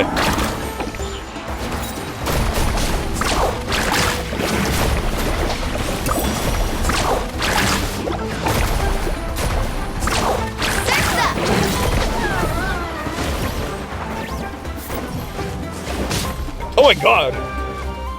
Relax! Letting brave names echo! Bring it!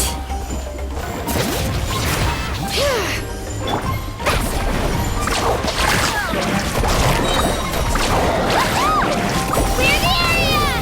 Check this out! That's the lock! Ciao!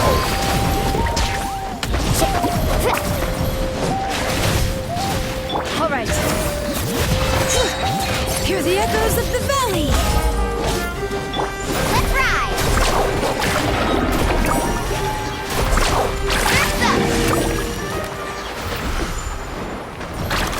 Oh.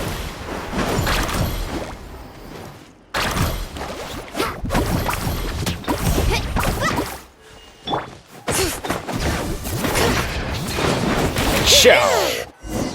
Hell yeah. I really thought I was done for.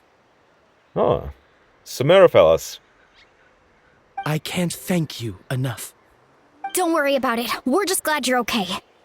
Let's see. Your goods look fine too. Guess the Abyss isn't after Mora. That should be the last abyssal pylon near the Children of Echoes. Hell yeah. Phew! That was scary, but we did it! By the way, where's Lolly?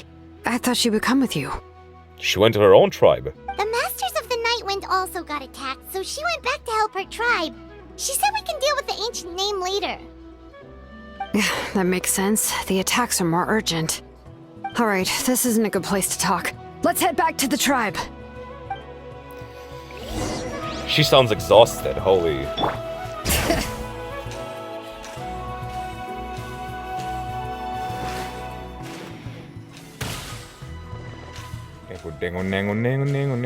Bodega.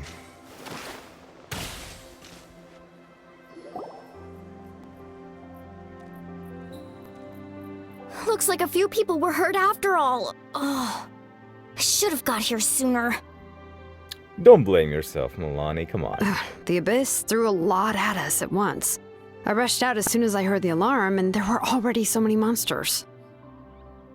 Damn. Before long, Kachina brought over a whole group of warriors, and just like that, we destroyed several pylons as a team. Hell yeah. I wasn't in charge or anything. We just happened to be together.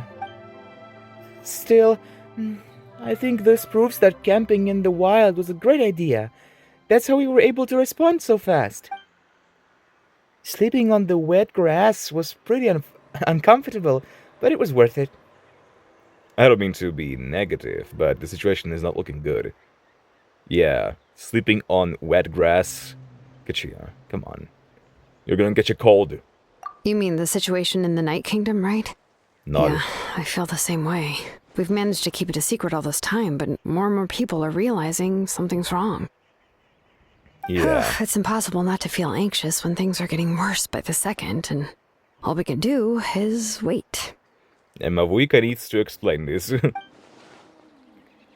And we still don't know when the final two heroes are going to appear. Yeah. That was precisely Capitano's concern. That just means we need to buy the Pyro Archon more time. Keep pushing, everyone. Every battle is worth something. I'm glad to see you so cheery. After seeing you so down for so long. You really are an eternal optimist, Mualani. You always find a way to cheer people up. An eternal optimist. Why, thank you. I guess it's one of my better qualities. I learned a few things you should know. You share the captain's intel.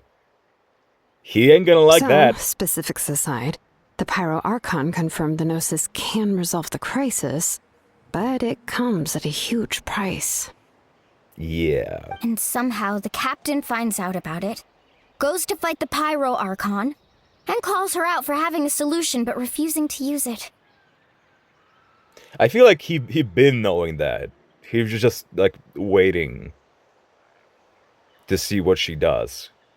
But when he saw no progress, and he's like, hey, yo, the situation's getting dire. You better do something about it or else I will. Honestly, if he has the same information as us, I can't really blame him. Yeah, I feel like he knows even more than we do. It's probably because our plan is so risky. We don't even know if the 6 heroes will reunite in time. We talked to Moika before we left the stadium. According to her, the cost of the captain's plan is too high. Mm-hmm. And, well, it makes sense. If that was truly the better choice, she would have picked it. Yeah, I trust the Pyro Archon. That is true. When I was upset about Kachina's disappearance, she was really sincere and patient with me. Yeah, she is very understandable. I cannot shake off the feeling that there is something deeper, that there's another layer that is not seen by us. And it's not like there are any evidence pointing to it. I'm thinking like that just because of that line from Dainsleif. Plus, she burned down all those precious mementos for Kachina. She's already proven how much she values even a single person's life. Yes, that is correct. When it comes to Natlan's survival, there's no way she would hold back. I'm thinking, what would be something that would make her hold back?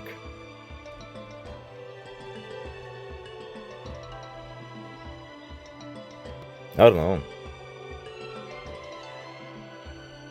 If there is something, it's definitely not like tied to her life. I feel like she has given up her life a long time ago and is willing to sacrifice herself for the nation. So I don't know what else there would be.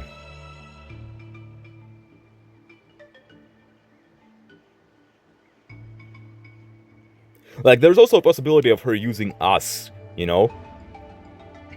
Potentially. Like,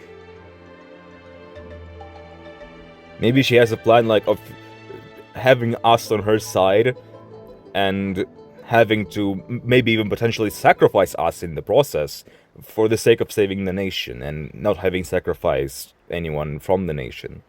I agree. Maybe the captain weighed the costs and came to his own conclusion, but I'm sure we have different priorities. What is he, Malipo? Life is important, but so are history and memory. I'm on Mavuika's side too. Yeah, the captain really low-key screwed up with our negotiations. Maybe he just didn't have enough time, but he really did not explain much of his side to bring me to it. Like, I barely know anything. But also, it is also smart of him to not share everything right away, because he has no guarantee that we will join his side, and if he shares all his cards with us, what his plan is, there is a possibility that we will tell everything, rat out everything to Mavuika, you know? As the Archon, she can't tell us everything, but it seemed like she wasn't holding anything back this time. I don't know about that. The next question is, if the captain found a new way to save Natlan, how come the Pyro Archon has never heard of it? Maybe it has something to do with outside of Natlan? Potentially even outside of Teyvat? Potentially. Yeah, and isn't he from Snezhnaya? Nope. I feel like having him use the Night Soul Blessing, I feel like it was the Night Soul Blessing. I think that he is a local. Potentially someone from 500 years ago, the same as Mavuika. Low-key, maybe even Shibalanke, for all I know, you know? He could be anyone at this point. Why would the Fatui want to save Natlan? This is all super confusing. We still don't have enough information. Once we figure out what the Fatui are doing, we'll have our answer. Uh-huh. Let's head back then. Mavuika said her intelligence officer should return soon. Fair. With how many Fatui there are, someone's bound to give something away. Sounds good. I have a few theories of my own. With a bit more information, we just might get to the bottom of the whole thing. Theories? Also, I doubt that, like, mere pawns would know the grand scheme, the grand plan of the captain, so... I don't know. Want to join our... Garrison? Garrison. Molani? I was just about to ask. Count me in. Hell yeah. If I was just a bit faster, we could have prevented a few people from getting hurt. People who could help us in the next battle. It's all a chain reaction. But also, if you exhaust most of your strength fighting these battles, you might not have enough in the future, in the grand battle, so... I mean, it depends on how you look at the situation. I'm being Malipo right now. I'm weighing the costs. Okay. There is also a possibility of Auroron still being on our side, and him basically infiltrating the Fatui to either gather intel to share later, or to strike at the right moment. So there's also that. Then you should go register right away. It shouldn't take too long. Everyone's looking for people. Register? Nah. I'll just follow you around. You know, go where you go, do what you do. Fuck paperwork. Okay. But then you have to follow my orders. You got it. I just don't want to make the trip back. It's so far. Alright. See you all later. Let's get together and celebrate once this is over. Hell yeah. Oh, you betcha! Alright. Mavuika! Oh, Chaska and Koichi are here! Wait, are you okay, Koichi? What's up? I'm fine. No need to worry. You hurt? They ran into the Fatui while out on a mission and decided to follow them. Okay. The Fatui? The Fatui wounded Chuyu? Koichi. Calm down and let me explain. Here's what happened. Okay.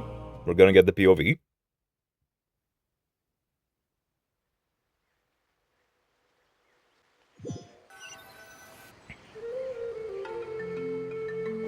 Watch out. It's the Fatui. Fighting against the Abyss. Protecting the citizens there. Were they attacked by the Abyss? No, wait. It looks like they're protecting a group of travelers. Over there. Do you see? You're right. That's a traveling group from Natlan. Could they be trading for something? Let's keep observing for now. We're glad you're okay. Given the appearance Baranov. of abyss monsters all over Natlan, you should cancel your journey and seek shelter at the stadium or one of the tribes. Okay. Okay, Baranov. Thank you so much. I wish there was something we could give you. We don't expect anything in return. We were out on a mission and saw you being attacked.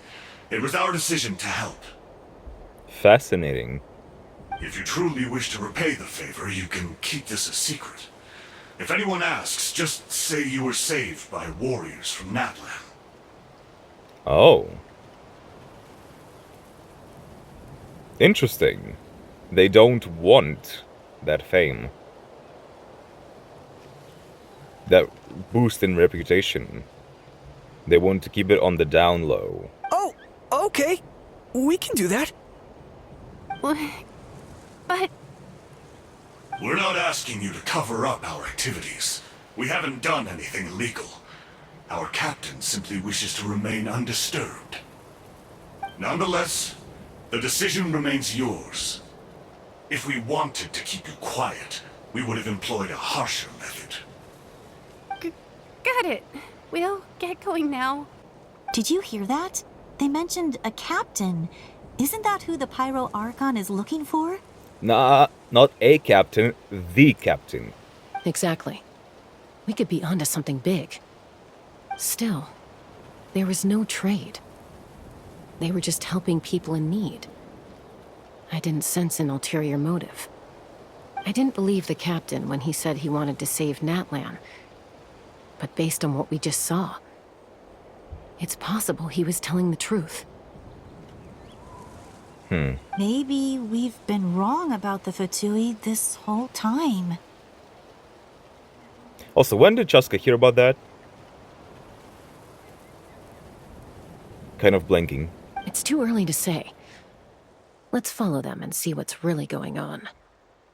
I mean, even if they do have good intentions, and looks like they're going about it pretty well so far, they are also kind of on the other side of the spectrum, not wanting to collude with the other side, with Mavuika's side, for some reason.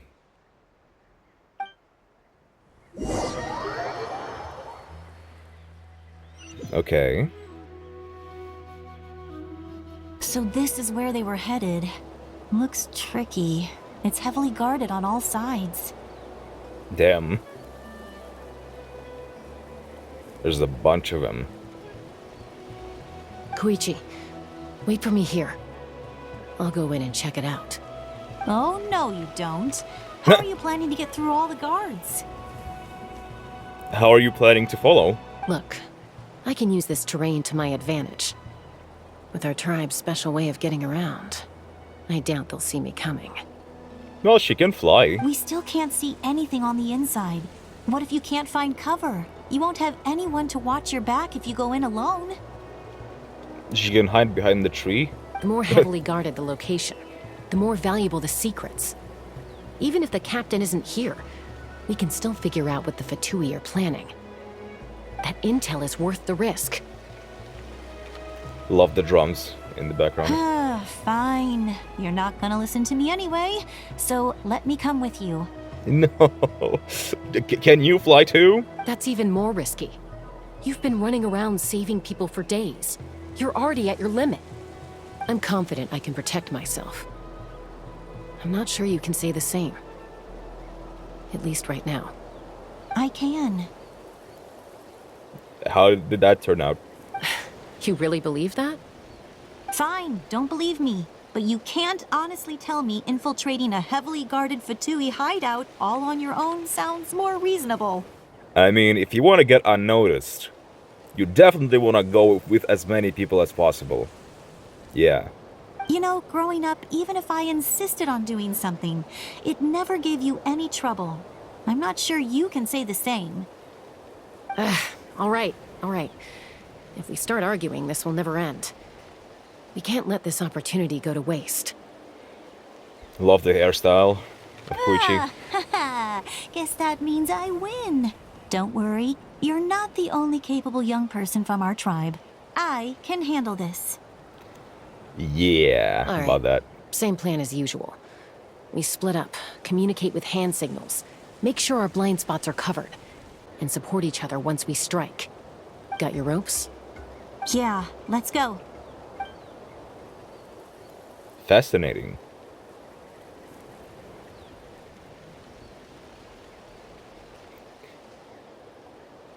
I love the hat so much. There she is.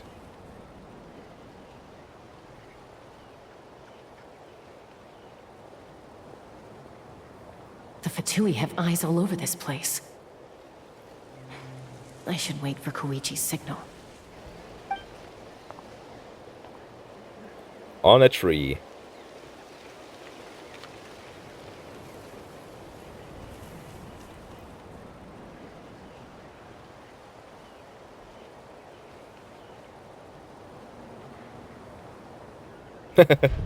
Thumbs up. Go! It's a mini game, really. I low-key wanted for them to give us control of Chaska. Not the Wind Trace music. Not sure how many chances I'm gonna get. I need to act.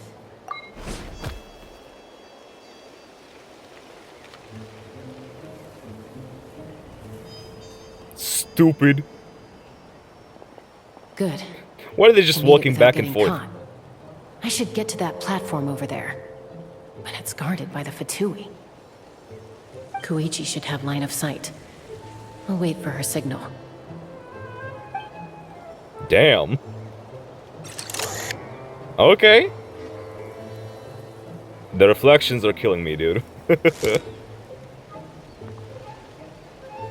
That's it. Now's my chance. Quickly approach the area underneath the platform.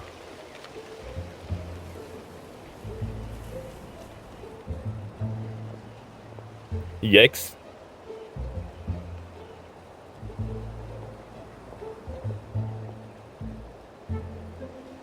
It's no use staying in one place. I should keep moving. Looks like Chaska is helping me by keeping an eye on the Fatui movements. I'll wait for her signal.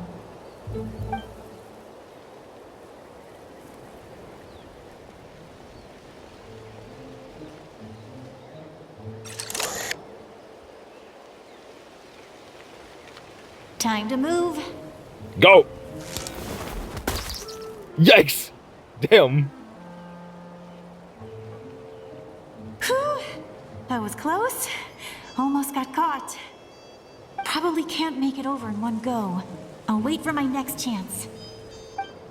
Now's my chance.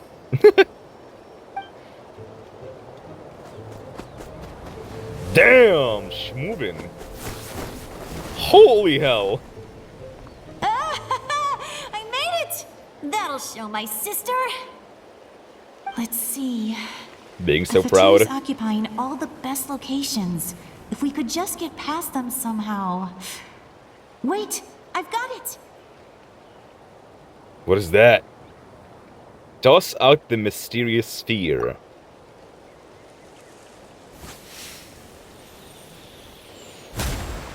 Damn! Poor boys. Oh. No! Oh, okay. Huh? What's that noise? What's that Did noise? something explode? Oh! It stinks! What's that noise? What the heck is that? What do you think you're doing? Wait, what? Signs of the canopy? I could ask you the same thing! The heck? Good, they're arguing. Looks like they just needed an excuse. They've probably had enough of this job already. The boy's drowning. The people on the hill over there left to help their comrades. This is our chance.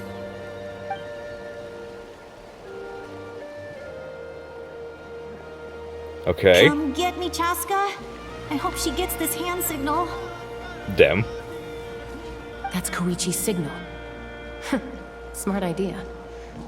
Alright, time to move. Give me your hand. I love these quick. shots.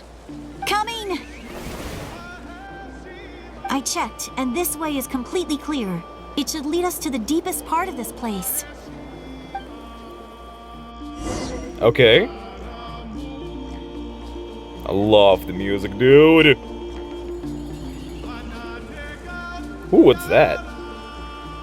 Some kind of cube. I was pretty helpful, right? You know, everyone usually jumps at the chance to work with me. Not my own sister, though. No, she avoids me like her life depends on it. Because she doesn't want you to get hurt. Come on. I was wrong, Koichi. You've done well. Wait, you're just gonna admit it? Now I look like the mean one. Let's focus on the task at hand. We're in the heart of enemy territory. The more time we waste, the more dangerous this becomes. All right. If you're not gonna take the bait, then I'll drop it. Damn. Looks like the Fatui are here to dig something up.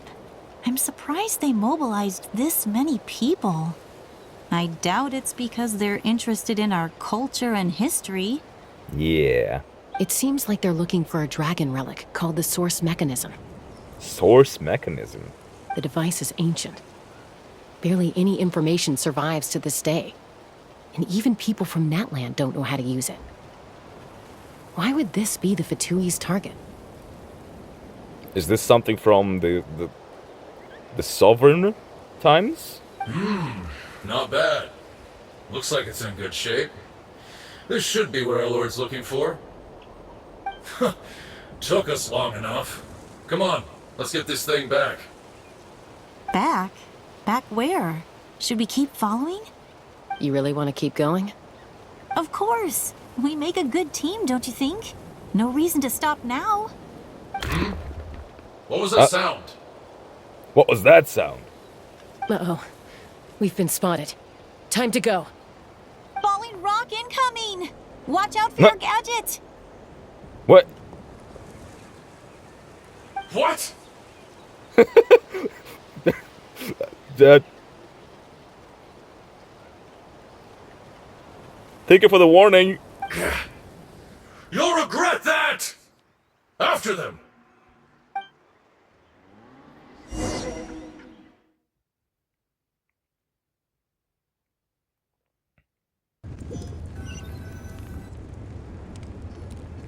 Once we got them off our tail, we went back to observe some more. They'd collected several identical pieces of something. Okay. It looked like they were waiting, though.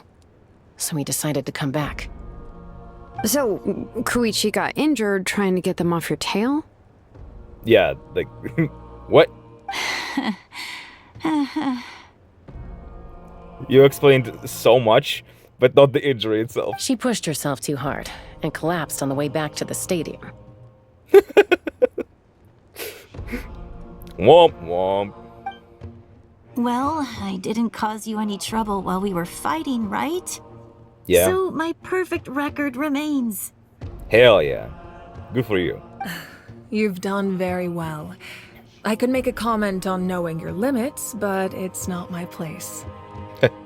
I know, Fair. I know. I'm already reflecting on my actions.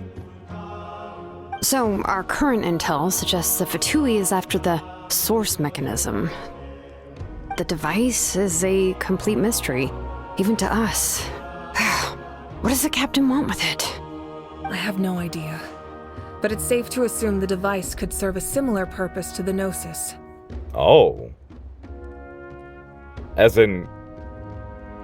connect to Celestia? Or what? Shilonen, I need you to gather every scholar in Natlan familiar with the secret source. Alright, I assume that this device can also weave the net. Like the Gnosis. I don't know. I'll get right on it. Thank you both for your hard work. Koichi, it's time for you to get some rest. Oh, and there are gifts from your patients waiting at the speaker's chamber. Aw. I prepared a small gift of my own as a token of gratitude. I'll send it to your home along with the others. My patience. That's so nice of them. Guess that means I'm doing something right. Were you doubting yourself? You don't need to give us anything, Archon. We were just doing our duty for Natlan. I should take Koichi home now. Okay. Well, if Koichi doesn't want her favorite Saurus crackers, then... I accept. Thank you, Archon. The switch up. What am I gonna do with you? There's some for the rest of you as well. They're one of my Hell favorites yeah. too, so don't be shy. I'll start investigating the source mechanism right away. If I learn anything, you'll be the first to know. Okay. Yummy snacks! That's it?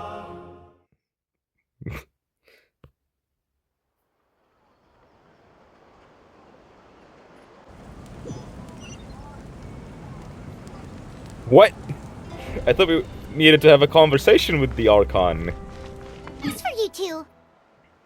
I'm taking Koichi home. With our parents there to keep an eye on her. I can make sure she actually rests.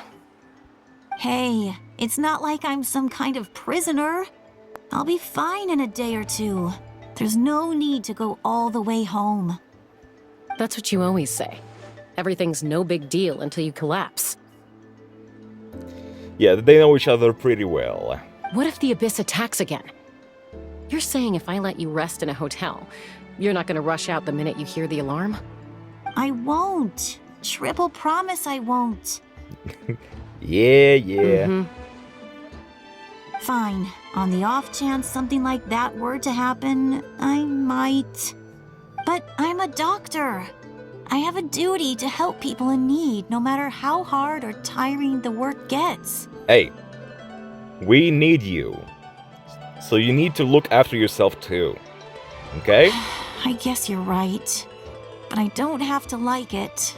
Ugh. This reminds Paimon of when we first met. Except you were the one trying to stop Chaska from doing something dangerous. Yep. Two birds of a feather. I'd do the same for anyone trying to put their life in danger. As a doctor, I don't want people to get hurt because of a rash decision. As they say, doctors are usually the worst patients. Then try to see things from my perspective. You clearly want to protect your patients. So can't you understand why your own sister would feel the same way about you? The two of you are the same, you know? Yeah. I disagree. I understand the risks and costs of my decisions. She doesn't. She's stupid. Who wants to be like her?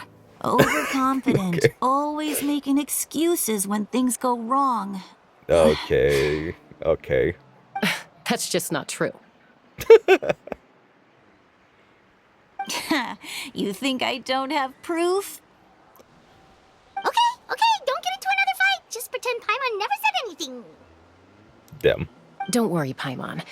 You didn't do anything wrong. Arguing is just how we communicate. Neither of us really takes it to heart. Plus, I guess we are similar in some ways. Maybe I rush into things without thinking, but I learned that from her. It's your fault. We're family. I can't help it if my older sister is a bad influence. Okay, you don't have to put it that way. So, you're all good now? Yeah, this is probably normal for them. They're siblings. They fight all the time. Neither of us are really the type to back down, so we'll always have our differences. But still, we get along in our own way. Plus, I know you'll wake up one day and realize I was right all along. I just need to wait. I'm so patient with you. Be my guest. Come on, let's get you home. See you later, Traveler and Paimon. I'll be back once everything's settled at home. Good luck. There's no rush. At least grab a nice meal with your family. See you later. Bye, you two. Take care of yourselves out there.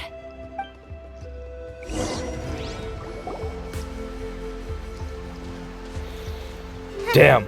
Those two will probably make up for real at some point, right? Maybe. Maybe not. Well, we've learned a lot. Let's go over everything that we know so far. Yeah. It's been a lot, and it's not even the end of Act 3. Somehow. You and Paimon try to analyze the captain's goals. Goal. Huh? Footsteps. Sitlali, you're back. Ahem. Sorry for popping up out of nowhere. Again. It's fine. At the very least, she weren't talking behind your back about you. Why do you look so awkward. Oh, is there something you need from us? Okay, I won't beat around the bush. Oh, and I'm sorry for interrupting your rest. I'll treat you to some charcoal grilled steak to make up for it. Okay. Awesome! Just give us your orders!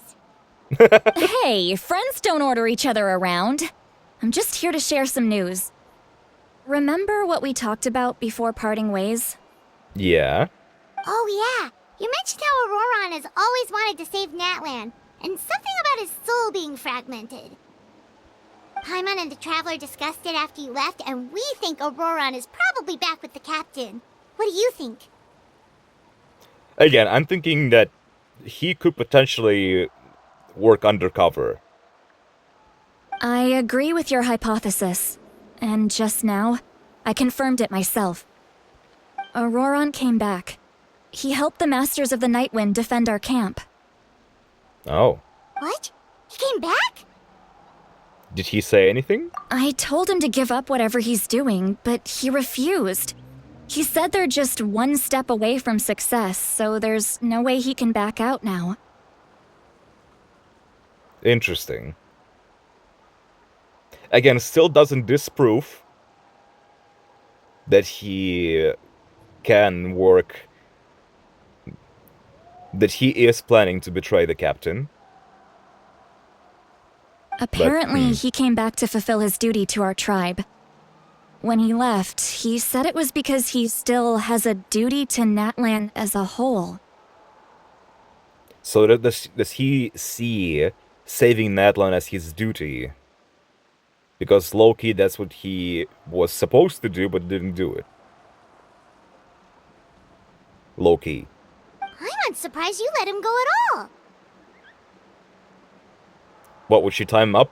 I had to prioritize my tribe. Besides, the situation was intense. I couldn't focus on outside and inside threats at the same time. Yikes. Plus, he was on guard. He knew I would try to go after him, so he made sure to keep his distance. I kept an eye out for a good opportunity, but it never came. All these years of calling me Granny, and I couldn't do a single thing for him in the end.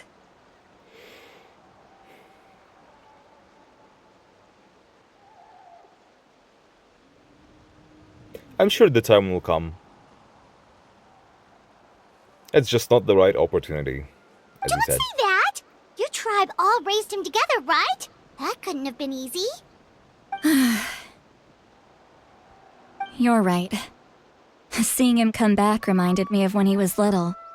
Running around the tribe, dropping by random houses right and left. He's not only a child of the Masters of the Nightwind, but a child of Natlan. It's only natural for a child to want to do something for their family. Besides, Auroron is my apprentice. He might have a few tricks up his sleeve, but I guarantee I know every single one. There we go. Wait, what are you saying? Look. What's that? Remember how I said Auroron's soul is fragmented? This is the talisman I created to keep it stable. Ooh. And this gem is what makes the talisman work. Okay. It just so happens that Auroron is due for a gem replacement. Oh. Since I can't get close to him, I put the new gem in a supply bag and asked Aoife to bring it to him. Okay. You guys know Aoife, right? No? Well, We heard, he's a pretty famous vet around these parts. He's always bringing me all sorts of things, and he happens to be very good friends with Auroron. Yeah, I think you said that he's a bad influence or something. Aoife doesn't know what's going on, so he agreed, no questions asked. Auroron would find the gem as soon as he opened the bag. He knows how important it is, so I knew he would make the switch. Okay. He probably suspected that I tampered with it. But here's the catch. The trick is on the bag. The moment he touched it, a portion of his memories were copied onto the old gem, which he no longer needed. So this is the old one. That's amazing. You can do something like that? Most people can't, but I can. I can. You got it. Atta girl. That trick he used to bring you to the Night Kingdom isn't anything special, by the way. My technique is much more subtle. He won't notice anything. Oh, you're gonna bring him to the Night Kingdom. So in other words, we have a whole backup of Auroran's memories in this gem. Okay. Huh. The kid thinks he can take me on? Like I wasn't the one who taught him everything he knows? Damn. That's amazing, Seat Lolly. Let's take a look right away. I mean, the apprentice must overcome their master eventually. Once we get to the bottom of this, we can finally track him down. What's up? I know he thinks of me as his grandma, but do you think he'll get mad at me for this? You can be honest. I don't think he will. He feels bad as it is, like, having to treat you this way. I feel like it's true. And I don't think that he will find in himself to be mad at you for trying to do something for him. Huh, that's a tough question. Paimon doesn't have a grandma, so she's not the best person to ask. It's possible. Families disagree sometimes. But as his family, you have to do this. To be honest, I've always doubted my ability to look after him. I didn't stop the ceremony all those years ago. And now, I'm useless again.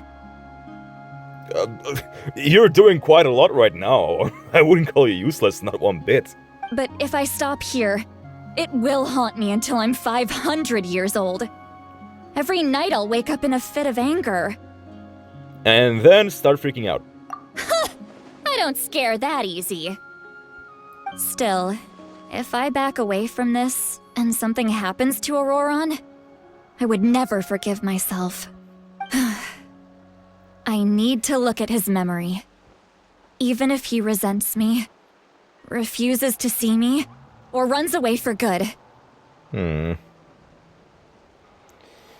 Oh, man.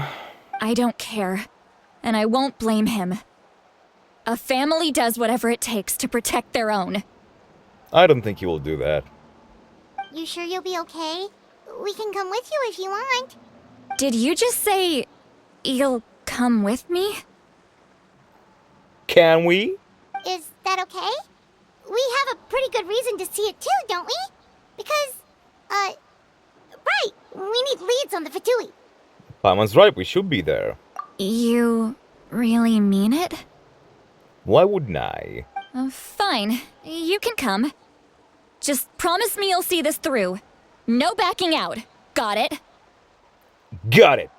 Don't worry, we're professional adventurers. Why would I be backing out? Then I place my trust in your professionalism. All right, time to sneak into someone else's memory and engage in some, unwanted spying. No personal life for you, kid. You heard it here first. I wouldn't be doing this if I had any other choice. That's right. I'll back you up if needed. Are you ready? Ready as I'll ever be.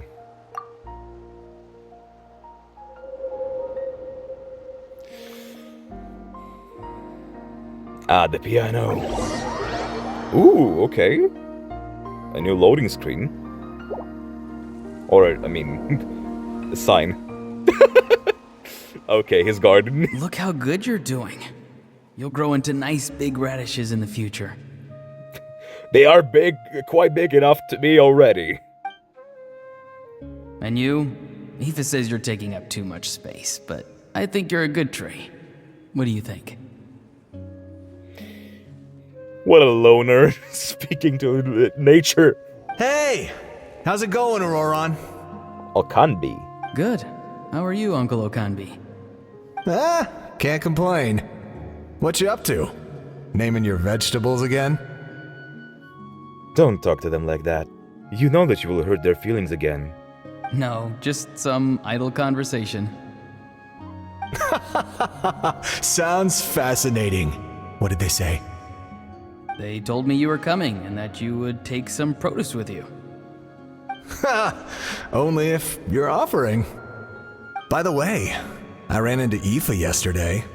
He told me Chaska's fostering a saurian at his place. Said the thing trampled over a part of your radish garden.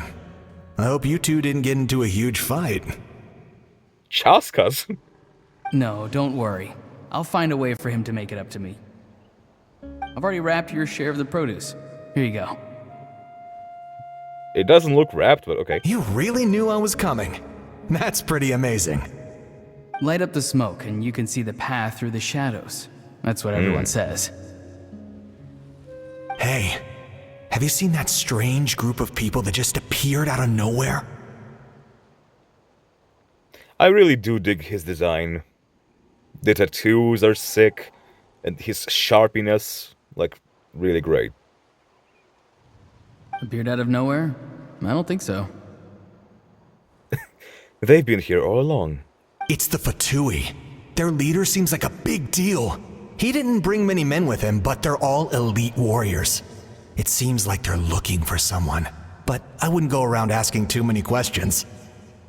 If you run into them, be careful. Okay.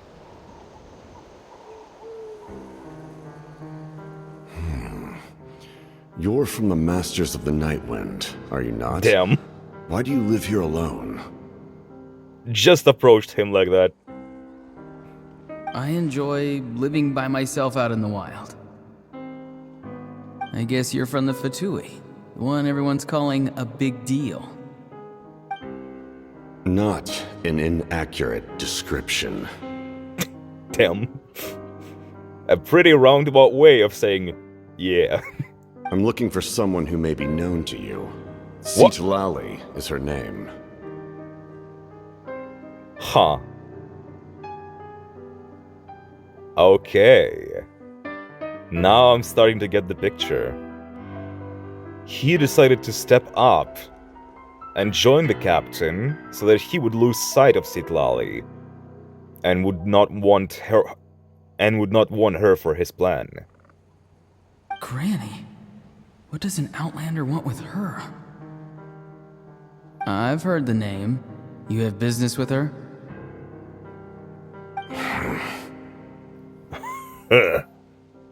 There's no point to further questioning if you insist on hiding things from me. I Damn. shall seek answers elsewhere. Damn. He's like, you just lied to me, okay. Well, bye. Deuces. Oh, he could tell I was lying and now he's leaving? He gave up just like that? Hey! At least tell me why you're looking for Citlali. That's confidential information. It's none of your concern. I have my own means of tracking her down. Damn. Ominous? And yeah, I would see why Auroran would want to show initiative. Why are the Fatui looking for her? What does she have to do with them? I can't just let them go like this. I have to figure out what they're planning.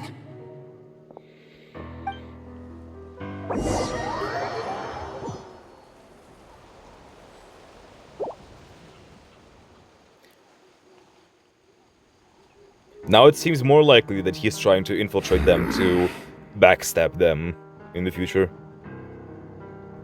I've just been studying the ley lines and asking for leads on Granny. I can definitely rule out some sort of invasion. Ley lines, still. The situation has seen no true improvement.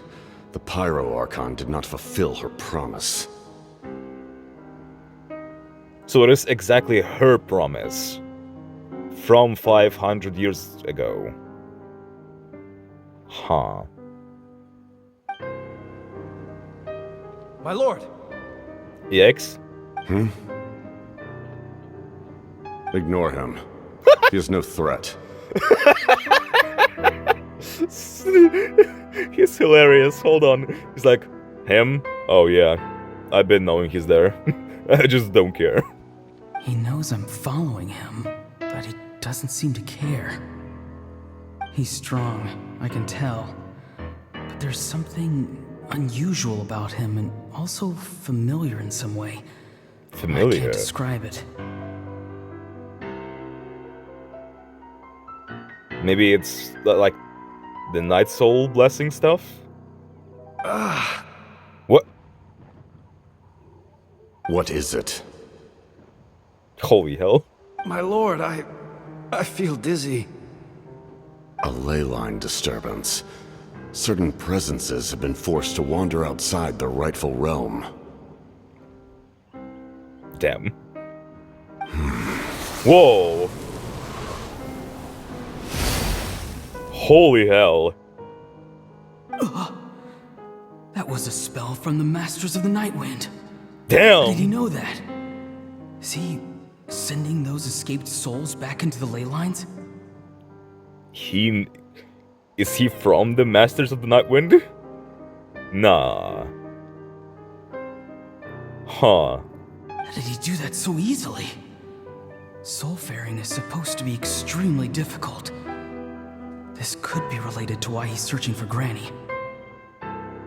I feel much better. Thank you, my lord. Yeah, we've been knowing that he's from Natlan. Well, we've been guessing, at least. Think nothing of it. Stay vigilant, and continue to gather information. The Abyss could attack at any moment. If you notice any irregularities, assume drill formation and be prepared to fight. However, there's no reason to overengage. Information is our first priority. Huh. Yes, sir. Why are the Fatui fighting against the Abyss? Do they really mean us no harm?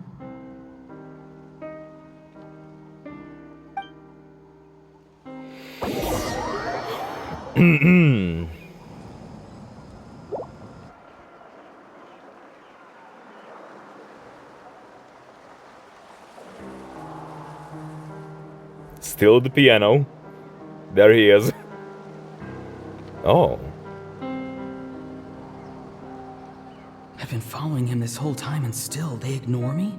Do they really not care? Damn. The total disrespect. Is this the moment when the fight happened? Because I recognized the two Fatui, the Electro and Animal boys from the cutscene. So I guess Auroron picked the captain's interest by saving him from Mavuika, low-key. And that was the moment when the captain actually decided to give Auroron a chance. It seems like his subordinates referred to him as the captain. Never heard of him before. And now he's headed to the stadium. That's unusual. Oh, what is he gonna do? You two, with me.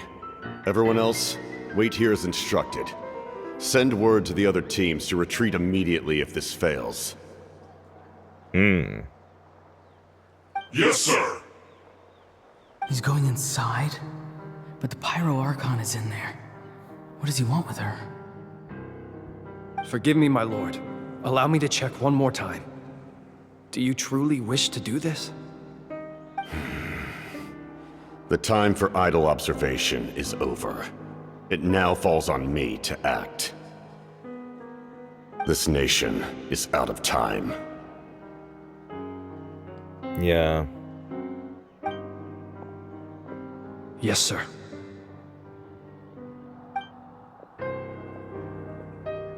He just walked straight into the stadium.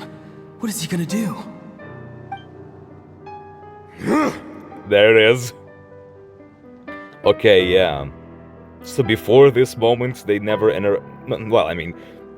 they never agreed to anything. Love this shot. Sick.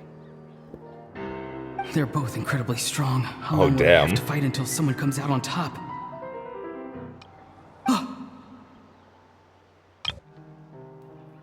Yeah.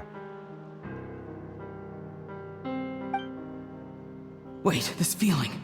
Just like the other day near the ley lines, it's faint, like a soul's trying to escape. Where is it coming from? Like a soul is trying to escape. Is that why he's looking for Granny? If he dies here, then all clues will be lost. I can't let that happen. What?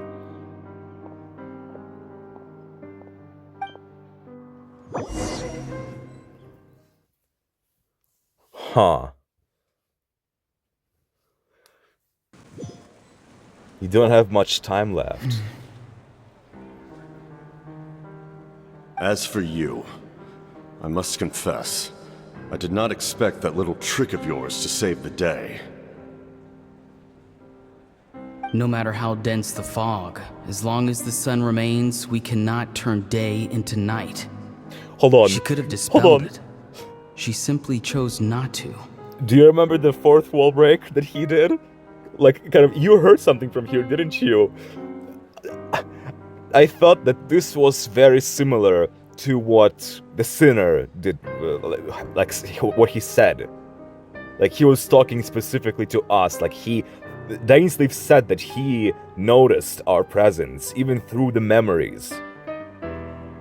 So does that mean that the captain is also gonna know that we are currently in the memories and seeing this conversation? You don't have much time, and you're injured on top of that. What do you plan to do next? I'm beginning to see just how useful you may turn out to be. So this is basically their first interaction when collaborating. You heard something from here, didn't you? There it is. Are you talking to us? Like us? Oh, damn. No need to force yourself. I've never seen anyone match the Pyro Archon in battle before. I didn't expect you to intervene at such a critical moment. You know I've been following you.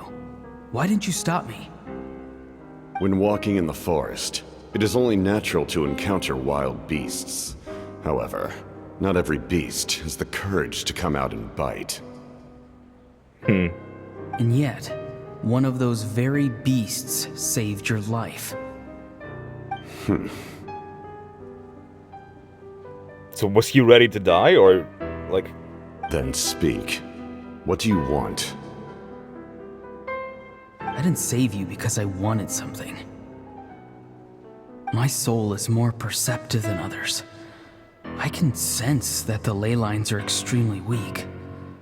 I don't know what the Pyro Archon is planning. Can she really save us? Wait, hold on. Is that... does he have an ear? A bat ear? I just noticed.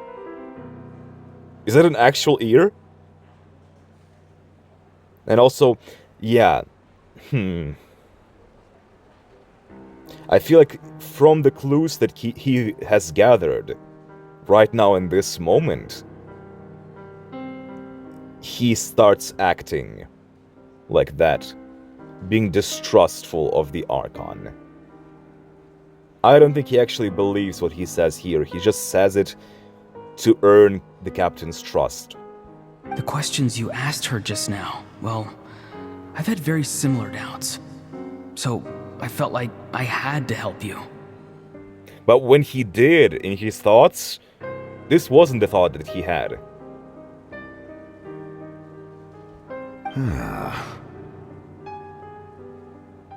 So, you can tell the truth. That was quite a reckless decision to make. I'm not sure you realize that. There's no turning back for me now. What I did back there is going to get me in a lot of trouble. You attacked the Pyro Archon in broad daylight, and I used my spell to save you. A single glance was likely all it took for her to recognize my tribe. Yep. So, we're in the same boat. Seem to care little for my thoughts on the matter. You kinda hurt my feelings. It's too late for that. Start from the beginning. Why are you looking for Citlali? Do you know her? Explain your relation to her first. I know you two are acquainted. It was obvious the moment I mentioned her name. Citlali is my elder and my teacher. She taught me everything I know. It's my duty to protect her. Oh, okay. Being forefront? Being forefront. Fourth. So did the captain willingly agree to use him instead of Citlali? If you truly wish to protect her, you should have let me perish at the Pyro Archon's hand. Yet, you chose otherwise. Do I really need to tell you what that means? Damn. I want to do something to change Natlan for the better. Something I can accomplish with my own two hands. You're stranger than anyone I've ever met. But maybe, just maybe, you can show me the way. Strange? He's like, who are you calling strange? I'm just wearing a helmet, that's it. Strange. You're the one who's strange. Citlali is said to be the legendary Granny Eastly, someone capable of communicating with the Wyub, and the Wyub are the key to information on the Night Kingdom. I see. Why do you need knowledge on the Night Kingdom? That is not something you need to know. Don't forget, I saved your life. Yeah, thanks. Do you not believe the Fatui capable of betraying a debt? Fascinating question. People can lie, but souls cannot. I can tell there's a weight to your soul, a sense of justice. Yeah, that is true. Justice. You may not live among your tribe, but you certainly know their tricks. I apologize for my rash judgment. You are more capable than I imagined. Let's go. We'll see if you have what it takes to join my plan. He even tested him, huh?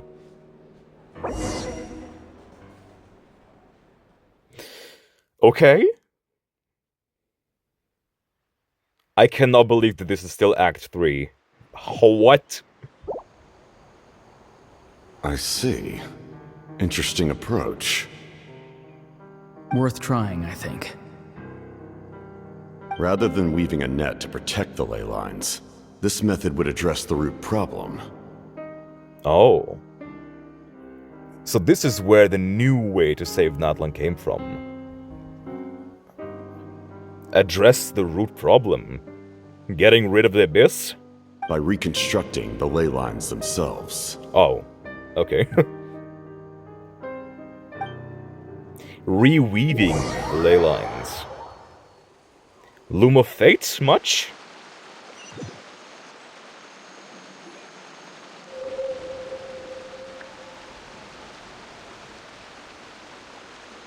Holy hell. Traveler, Paimon, are you two all right? Paimon's fine, just, a little dizzy. I'm fine. Are you okay, Citlali? Of course. I'm just... Damn! I'm so mad at him! Damn, what a visual. I love that. I love that effect. After everything, he still can't let go of the past. I can kind of understand how he feels. For some reason, he thinks he owes something to the people who cared for him. Stubborn, self-righteous fool. Where's that gonna get him? Now that he's all grown up, he thinks no one can tell him what to do? He thinks he can just run away whenever he wants. Okay, well, nod. We'll just stay quiet and let her rant a bit. I'll show him. If he tries to run one more time, he's got another thing coming. Maybe stubbornness runs in the family. Like grandmother, like grandson, as they say. Yeah. Even though they're not related by blood, but still. Is that supposed to be a compliment? Huh, that kid's got nothing on me. Yeah. you tell him. Anyway, back to what we just saw. Yeah, the captain seriously wants to reconstruct the ley lines? Anyway, back to what we just saw. I don't even know what to make of it. Reconstruct the ley lines. Making the new ones.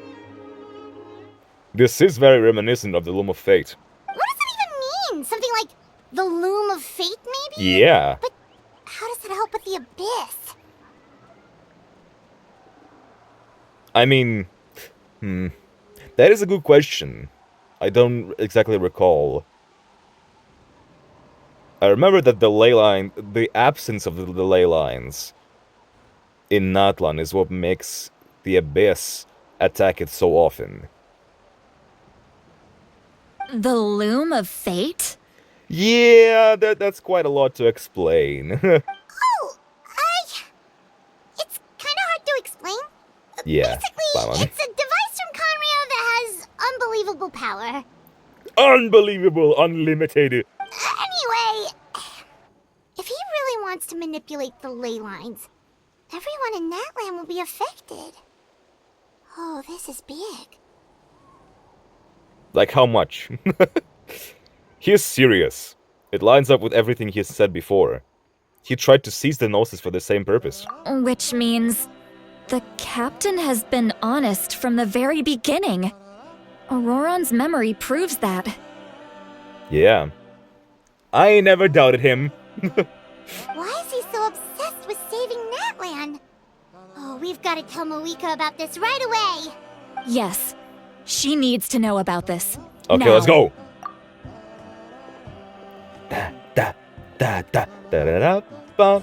There we go. Damn, it took quite a long time, I gotta say. Beyond the smoke and mirrors. Wow.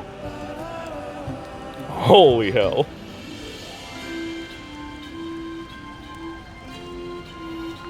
Well, that was Act 3, and still, we did not have a single cutscene in that. But it was still so much better than Act 3 of Fontaine. Like, it was very engaging and interesting. We got to meet new people, we got to interact with them, we got to learn about the situation. It was like, it was also low-key like a world building, but also a mystery of trying to figure out what the captain wants. How is he planning to do it? Also the situation with Auroron. We are learning a lot of info so far. But at some point, the shit is gonna go down. And I am low-key afraid to see what's gonna happen next. Because once again, this is the nation of death flags. Like, there's so many people that are able to die. That the story permits them to die. You know? I do not know what to expect. At all. And I still don't know who's going to be the main bad that we're gonna fight. The weekly boss in this Archon quest. Is it gonna be Capitano? If it is, oh, this is gonna be so sick. I really want to fight him. I really do. Well, okay. Thank you guys so much for watching. I hope you enjoyed, and I'll see you all with Act 4. Deuces!